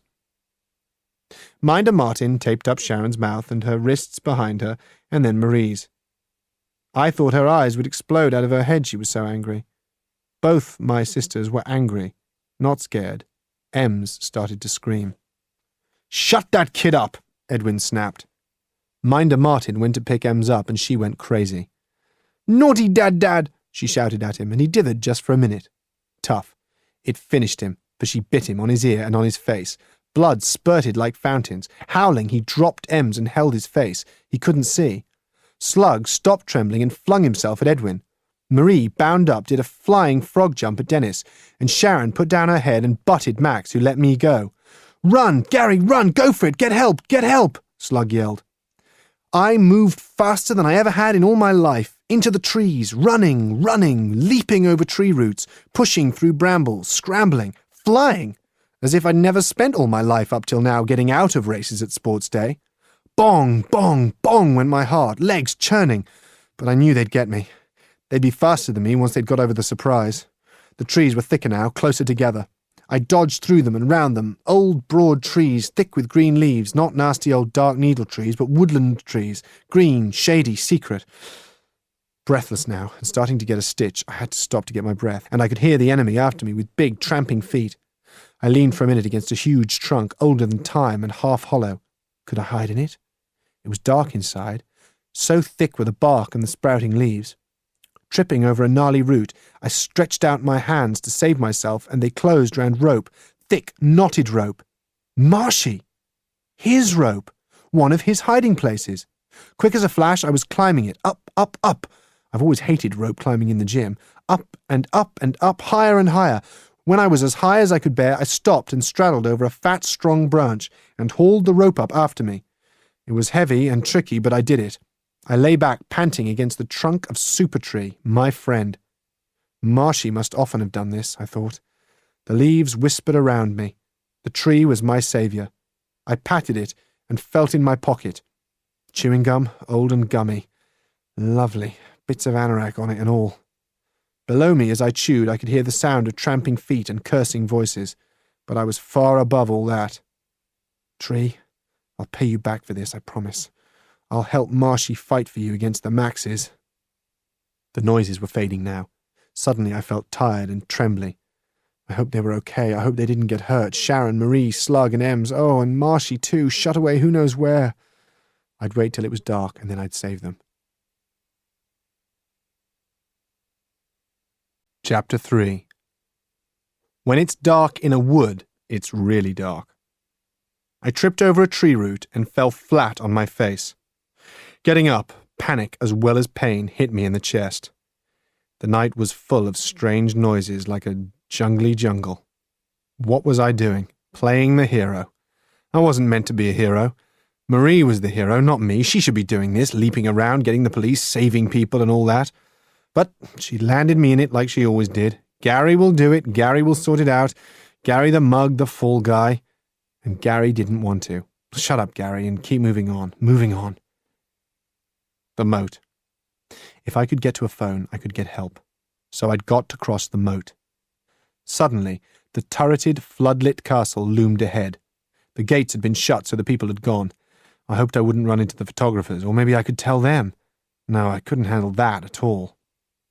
I crept over the drawbridge into the courtyard and towards the back of this huge dump of a castle. A big wooden door was ahead. I tried it. It was locked. Now what? The back of the kitchen was near here, and I could slip in there unnoticed, I hoped. I just got inside through a small window when I ran into the cook, a large round lady who was always busy cooking and preparing food. "Get out of here," she snapped at me. "Hey, you're the kid Mr. Moore told us to keep a lookout for. Stop!" I rushed round the table as she tried to grab me, sending it flying. Then I dived back through the window head first and landed in a compost heap. Inside I could hear the cook shouting for help and moaning that tomorrow's food had been ruined. I got up, rubbing lumps of compost off me. At least it had been a soft landing. I bet I looked a right mess now and smelt like a filthy farmyard. No time to worry about that. Voices outside were yelling and torches were sending out beams of light. They'd been alerted. I headed back for the woods near Marshy's den, tripping over roots and branches again, now to try and get out of here. The voices were further away now. They'd lost me for the moment. I'd look for help outside the castle, get away from this enchanted world that turned out to be nightmare land. I just crept out of the woods and found the road near the entrance leading to the outside world when a car came at me out of the darkness, headlights full beam, dazzling me. I caught a quick glimpse of Minder Martin behind the wheel of the black limo, looking meaner than a panther, and flung myself out of the way. The car missed me by a matter of inches. Had he seen me? The limo reached the entrance and stopped, blocking it and forcing me back into the estate again. Voices and lights seemed to be everywhere. I pressed up against the walls surrounding much of the grounds as they got closer. Desperately I scrambled up it, a good 6 or 7 feet high, wobbled on top and landed, guess where, in a muddy ditch on the other side. Now I was covered in mud as well as compost. Still, I was out of that place, over the other side of the wall. Freedom, for now. I looked back at the drive as I ran and saw the black limo swing round and head out of the gate towards me, a couple of other cars following, so I quickly got off the main road. It was too risky with them looking for me.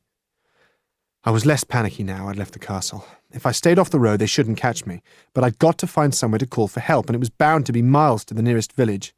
Why did I have to get landed with this? Couldn't I just be a couch potato? Sharon, what have you done to us, especially me? If I live, I'll never forgive you. What do I mean, if I live? The moon came out from behind the clouds and lit up the field. I tried to keep the road in sight as much as possible because I didn't want to get lost, but I kept in the shadows because I didn't want to be seen. I'd got a stitch and I panted like an engine, but I ran on, spurred by the thought of Marie and all of them trapped in that horrible place. At the end of another field, I could see a cottage in the distance. Maybe I could ask for help there. At last I reached it and banged the knocker hard. Inside, a dog barked like crazy. Then a man cursed and shouted. He opened his bedroom window and glared at me. "What do you mean by waking me up and starting my dog barking?" he shouted angrily. "Don't you know what time it is?" "Please, sir, I need your help. I'm in danger," I stuttered. "You will be in a minute. I'll send Spike onto you if you don't clear off now." The window slammed shut. Sobbing, I ran on, and then joined the road again at a crossroads, which told me there was a village, I couldn't read the name, 5 miles away. I couldn't guess how far I'd gone now. Groaning, I wondered again why Marie couldn't have escaped instead of me. Then I thought, what if Max and co were torturing them or something right now? I'd got to keep going till I found help somehow. No choice, Gary, I whimpered to myself. Car headlights lit up the bend behind me, and I shot off the road quickly. If it wasn't for Max's cars, I'd try and hitch a lift, but I couldn't risk it. The ground had changed, and I was running on bracken and gorse, rough and prickly. And the weather changed, too. It began to rain. Mud and compost ran down my face. On I went, breathless, panting, scared, knackered. A couple of miles further on, I found another house. Second time lucky? I rang the doorbell. This time a baby started screaming, and 2 cross faces greeted me at the door. "Why are you ringing our bell at this ungodly hour?" the man demanded. "Sorry to disturb you, but I think there are some people after me. I need help," I shouted. The man stepped outside and took a look around. "What are you talking about?" he snarled. "There's nobody out there. Look." I did and couldn't see anything. "Get lost," said the man. "You probably won't get any more sleep tonight now you've woken the kid up." By now the baby was screaming its head off. "Look at the state of you," said the woman. "Should we let him come in and get cleaned up? Do you think he looks all in?" "No way, just push off, will you?" It looked like I'd be going to the village after all, but I couldn't feel a thing. I'd gone into a sort of overdrive. This was hell, and I was there, running, dirty, wet and muddy. At last, struggling to the top of a small hill, I could see lights down below. Faster now, I was nearly there. I shot down the hill and ran down the main road looking for a police building. A blue sign shone out of the darkness. That might be something. Yes, it was, further up the road. I stopped short. "Oh, no, it can't be. Oh, please, no, no, no, no, no." But yes, it was. By the side of the road was the black limo, and Minder Martin was behind the wheel, watching. I ducked down quickly. Had he seen me? He might not have, as I'd come from behind the car. How the heck could I get into the police station without him seeing and stopping me? The front door was closed and locked. I ran back up a side street, climbed over a fence and tried to get in the back. But I couldn't open the door and there was no window. I'd have to try and get in the front way. On my stomach, commando style, I wriggled round to the front, slowly over the dirt and gravel. Who cared? I stretched up a hand and rapped the knocker, keeping an eye on Minder Martin to see if he'd heard. There was no reply. I tried again and again. The third time, he moved in the car. Did he hear me? He was stirring behind the wheel. One more try. If he gets out, I'm off. I wasn't even sure there was anyone there. I rapped again, desperately, louder this time. "Come on, if you're there, come on. Come on, please." One of the car doors opened. I gave a final rap as loud as I could. If anyone was there, they'd just have to hear it. Then the building suddenly lit up, and the car door closed again. "What is it?" asked a sleepy voice, and a middle-aged man wearily opened the door. "Please, sir, can you help me?" "All right, sonny, come in." I entered the small wooden cabin and looked round. It wasn't exactly Scotland Yard, but among the few pieces of equipment I could see a phone. "Are you the police around here?" I asked. "I'm the only policeman here, yes. How can I help you?" I began to tell him and stopped before I'd finished. He was looking at me as if I'd come down from outer space or escaped from the lunatic asylum or something. "I don't know what you're on about, sonny boy. Kidnapping, murder, things like that don't happen around here. The only crimes I've had this past year have been a couple of speeding fines and someone stealing a sheep." My heart sank. I could see he wasn't the right man to tell. He'd never believe me. "Look outside. There's a man sitting in a long black car who's after me." But the limo had gone. "Now, son," he said, patting my head. "I don't know what you're going on about, but I can see that you're upset about something. There's a wash basin and a bed through here, so why don't you take some rest and clean yourself up and everything will seem different in the morning."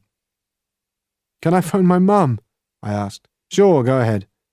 I quickly dialed, but the phone kept ringing at the other end. "Mum, Dad, please answer." But Dad wasn't there and Mum was probably looking after Mrs. Birkinshaw round her house. Oh no, no, no, wasn't there help anywhere? And then, "Can you contact WPC Simmons? She knows me back home." I gave him her address, but couldn't remember her phone number. What was it? My brain, as well as my body, was so tired by now. "She works for the police where I live."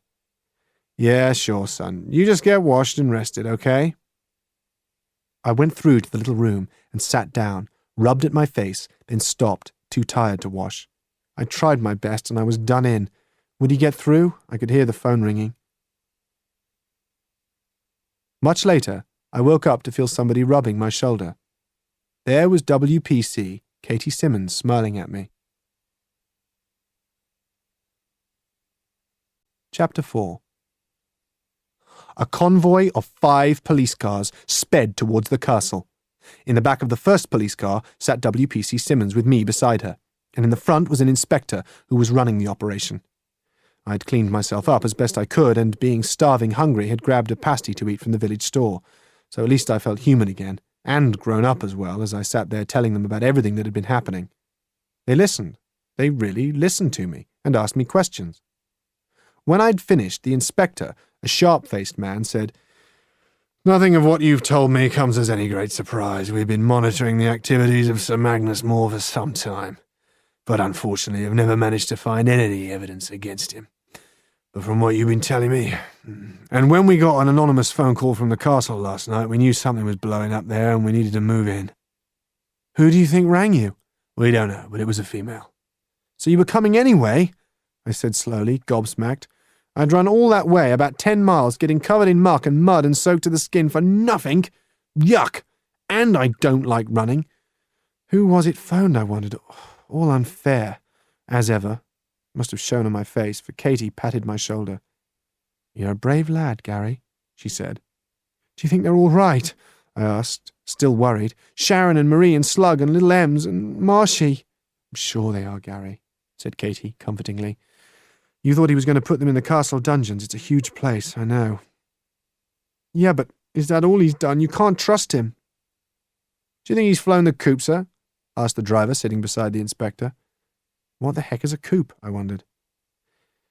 "It's possible, but he may well be around somewhere, and if he is, we'll find him." "I bet he's been busy getting rid of the evidence," said the driver. We arrived at the front entrance to the estate, and the inspector showed his badge to the gateman, who tried to charge us an entrance fee. "Use your eyes! Police, let us through!" the inspector barked. As the convoy drove through, the man spoke into his mobile. "Bet he's warning Magnus Moore," said the driver. "Very likely, but if that's the case, it means he's still here," said the inspector. One car stayed behind to block the front entrance, and after I told them where the back entrance was, another car was sent there. The remaining cars followed us along to the visitors' car park, now full. I could hear shouts and screams coming from the direction of the theme park.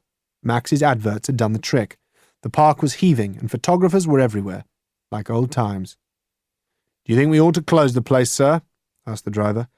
"No, it would cause too much hassle," replied the inspector. "We'll just conduct our operations as discreetly as possible."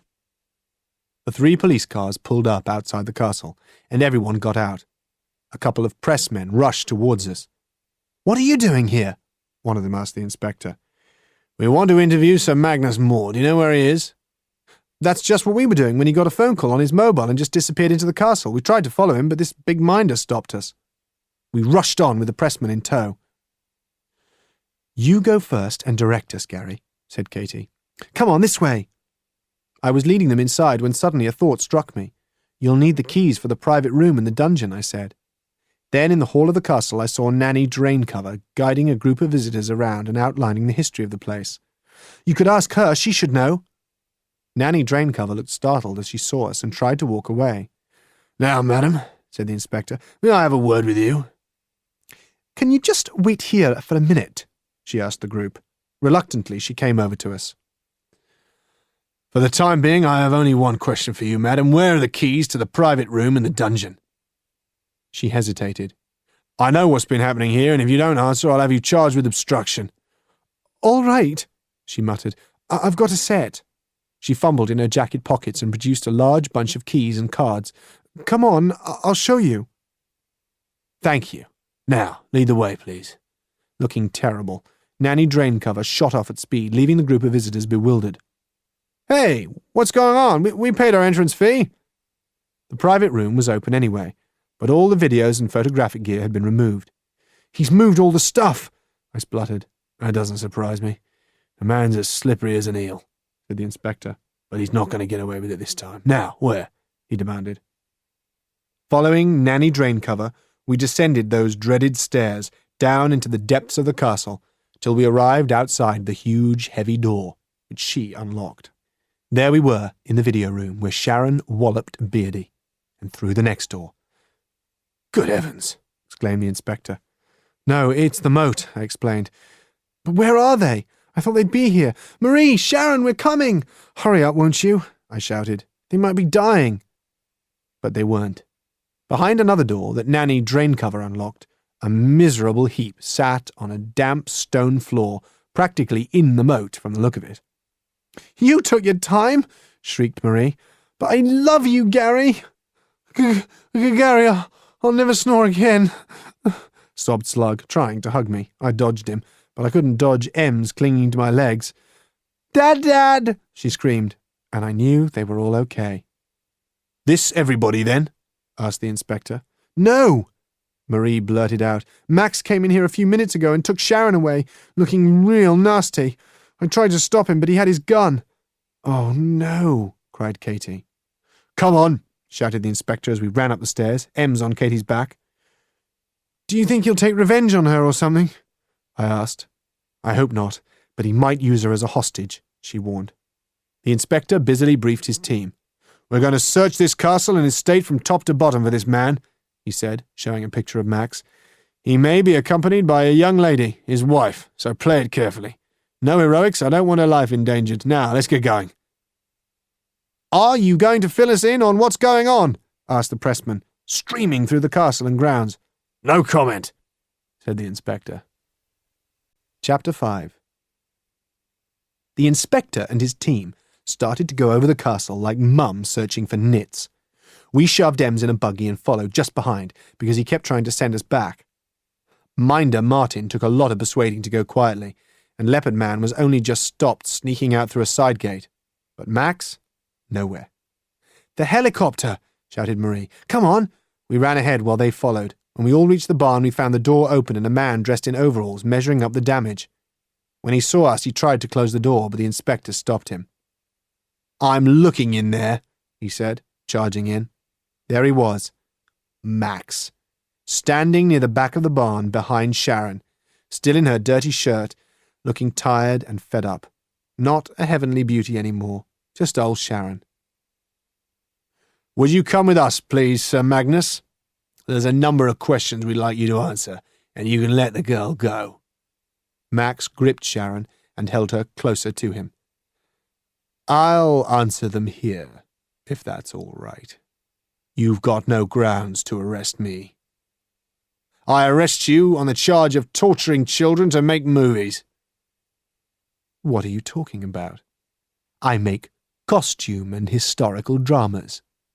"And kidnapping and imprisoning people in dungeons." "That was only for a dare, a competition to see who could stay there the longest. Had enough already, have they?" "And murdering and feeding people to the lions and tigers, killing your wives and making waxworks of them." "Poppycock, You've got no proof of any of this, and you know it." Max seemed completely cool. Sharon didn't say anything, just looked at us. Maybe she had a gun in her back. You couldn't see his right hand, which was behind her. "Now, since I've answered these ridiculous allegations, may I go about my business and take my wife on a helicopter ride, which I promised her before?" Max paused and looked at me suspiciously. "Someone broke in here and smashed the windscreen, among other things." He glared at us. "You gonna drop her out of it or something?" I hissed. "By the way, your accomplices are now in custody, ready to give evidence about the activities taking place here," said the inspector. Max's manner changed, and he stepped forward, holding a gun at Sharon's back. "Right, then. The charade's over now," he snapped. "You got it ready yet?" He shouted at the mechanic. Not really. There's been some real damage done to it," he replied. "Then we'll go by car." Max pointed at the Land Rover parked on the grass. "You," he said, pointing the gun at WPC Simmons, "can drive. And I'll bring him along too. I've got a score to settle with him." He glinted at me. Then, holding the gun in Sharon's back, he came out into the open, edged his way past us over to the car and opened the door. The police stood helpless, unable to act. He made me get in the front with Katie, and he got in the back with Sharon, sitting behind Katie in the driver's seat. "Get rid of those cars blocking the entrances," he told the inspector through the open window. "Let's get cracking then," he said to Katie. "You won't get away with this, you know," she said as she started up the Land Rover. In the mirror, I could see the inspector speaking urgently into his radio. "Shut up, no talking unless I say so, and no tricks, right?" Max said, gun trained on Sharon. "Then you lot might get out of this alive." He paused. "If you're lucky. But then again, I might kill you anyway. You've caused me a lot of bother." We bumped along over the rough ground and joined the main road running through the estate. "We'll go the back way," said Max. "Less busy." I felt like crying, scared of wetting myself. My mum often says, "out of the frying pan into the fire." That was us. I thought we'd be all right when I got the police, but now we were really in trouble because I knew Max intended to kill us. Why not? Killing people didn't bother him. He'd done it before. Though the estate was crowded, there was hardly a soul on this stretch of road leading to the back entrance. Max had chosen his escape route well. It was bumpy because we were driving along the bit of road the construction gang had been working on but hadn't finished yet. It led past the theme park, which suddenly came into view, and we could hear the happy shrieks and shouts and yells of people whizzing and zooming on the rides. But the biggest one of all, standing apart from the rest, Armageddon, was standing still, men working on it. They hadn't managed to get it running on time after all.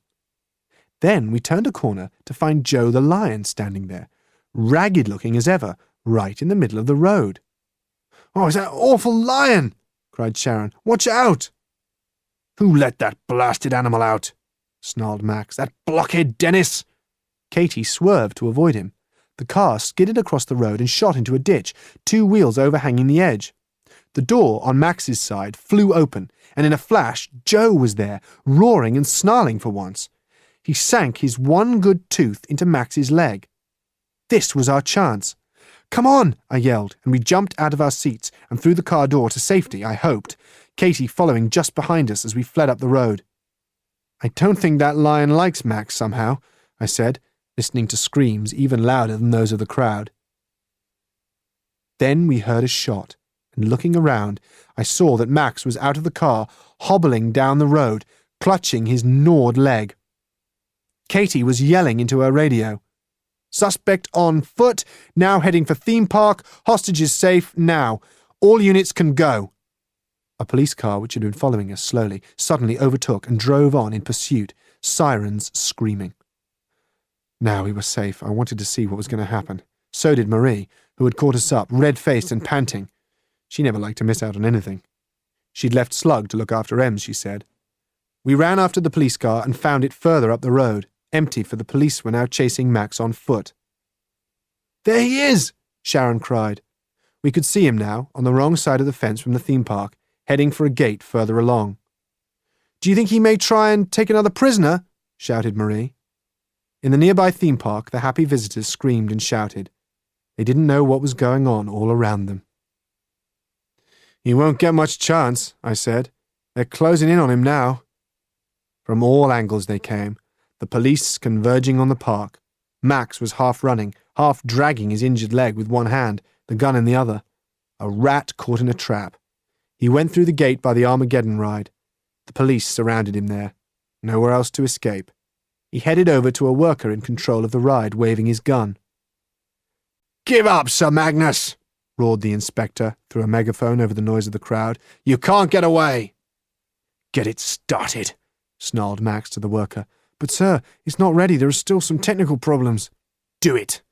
Max hauled himself into one of the cars as the machinery shuddered into motion. With the police, we watched as the huge ride started with its one passenger. It zoomed into the air and travelled right round the outside of the park in a series of corkscrew turns, loops, twists, getting faster and faster and faster until it reached a finale, the death-defying drop down to earth through grey, whirling mist into a black tunnel. It shot downwards like a missile, and we watched to see it reappear at the other end as it was supposed to. But it didn't. Instead, there was a huge crash, followed by a bang, then an explosion, which rocked the whole theme park to its foundations. Crowds were heading for the accident zone in droves, photographers by the dozen. So were we, until stopped by Katie. "You don't want to see him. He'll be smashed to bits." "I told him it wasn't ready," the man bawled over the now silent crowd. The inspector called out through his megaphone. "Can you people move on, please? There's nothing to see now." The police started to cordon off the area, and the crowd drifted back to the other rides. Chapter 6. A small, dirty figure was running towards us. As he drew near, you could see he'd got a black eye and a battered face. He didn't look up to much, but Sharon gave a great screech and shot forward. "Oh, Marshy, Marshy, I thought—" But what she thought got lost in all the hugging and kissing. Not that Sharon's thoughts were ever up to much anyway. But I remembered something I'd wanted to tell him. "Marshy!" I yelled, as they went away, wrapped tight around each other. "I'll help you save those trees." But he didn't answer. He didn't even seem to be listening. "Hi, Gary, I hear you're a hero." Purdy was beaming at me. "I shall give you a kiss." I tried to stop going red. I mean, in my book, females is rubbish. Sharon and Marie and Ems are enough to put you off them for life. But Purdy, well, Purdy's different. After she'd kissed me, more than once, and given me some special chocolate she'd pinched as she'd run past a stall, I started to tell her all about Max's evil ways. "I know," she said. "You see, I'm Purdy Sims." "You mean Polly was your sister? Oh, I'm so sorry." "Yeah, that's why I came here as a maid, to find out what had happened to her. And I think, Gary, he killed her." She turned away. I patted her because she was crying. "Can I come and live with you? It'd be great to get away from Sharon and Marie and Ems. They're all horrible in their different ways, you see, and then you wouldn't miss Polly if you'd got me." She'd stopped crying and was laughing now. "I'll see." "And what's the matter with you, Marie? You're crying too." "Joe's dead," Marie sniffed. "He wasn't much of a lion, but he didn't have to die." "He died saving us," I said. "I know, but I think saving you was a waste of a good lion." There was more weeping and wailing as we were joined by Mum and Dad, who'd arrived to take us home. Ems hit Dad hard with Blah on the nose, and he howled for a different reason. Slug wept more than anyone else, as usual. This was all a bit much, and I wanted to leave straight away. I couldn't wait to get back to ordinary life again. But Marie insisted, much to Dad's annoyance, on burying Joe before we went. He had to dig the grave. Marie made a little cross with a card on it. "For Joe, King of the Lions." Which was over the top, I thought. Purdy and Katie promised to visit us. When I got back home, I slept and slept. Forever, it seemed. "Was this holiday exciting enough for you?" I asked Marie later. "You bet, but I don't mind being bored for a bit. Not for long, though." "Max went out with a bang, didn't he? I bet you're glad you didn't go on that ride now." "I'd still like to, sometime. when it's working proper. As long as you don't expect me to, I've gone off them. Gary, don't tell Mum everything about our holiday. She'll never let us go away on our own again, and it was pretty exciting, really. I gazed at her speechless. After this, I never felt like going on holiday again, ever. Especially to castles or theme parks. I'd seen enough of them to last a lifetime. Marie's Scrapbook. The historic Moore-Grave estate, castle and theme park, is to be sold off, and some of the proceeds divided between the families of Sir Magnus Moore's victims. No one has come to take it over at present because it has a reputation for being haunted, owing to the number of bodies believed buried there.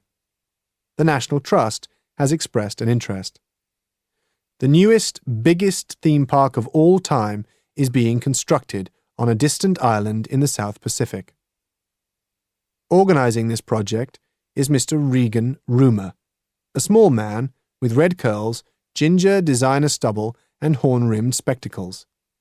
He is accompanied by a lovely young girl with cropped black hair. Everyone thought we'd be millionaires now, but we didn't get any money. Sharon's not interested in money anyway, as she and Marshy are too busy saving the planet. But Marie emptied out her savings, and we splashed out on a midnight feast with Slug and Ems. It was much better than Max's old parties.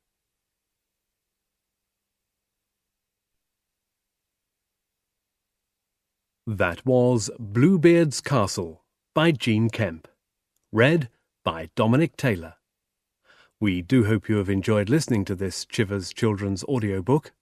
For details of other children's recordings, please contact us and we'll be delighted to send you a catalogue listing all our titles, as well as information about our most recent releases. Our telephone number and address can be found on the box cover or catalogue.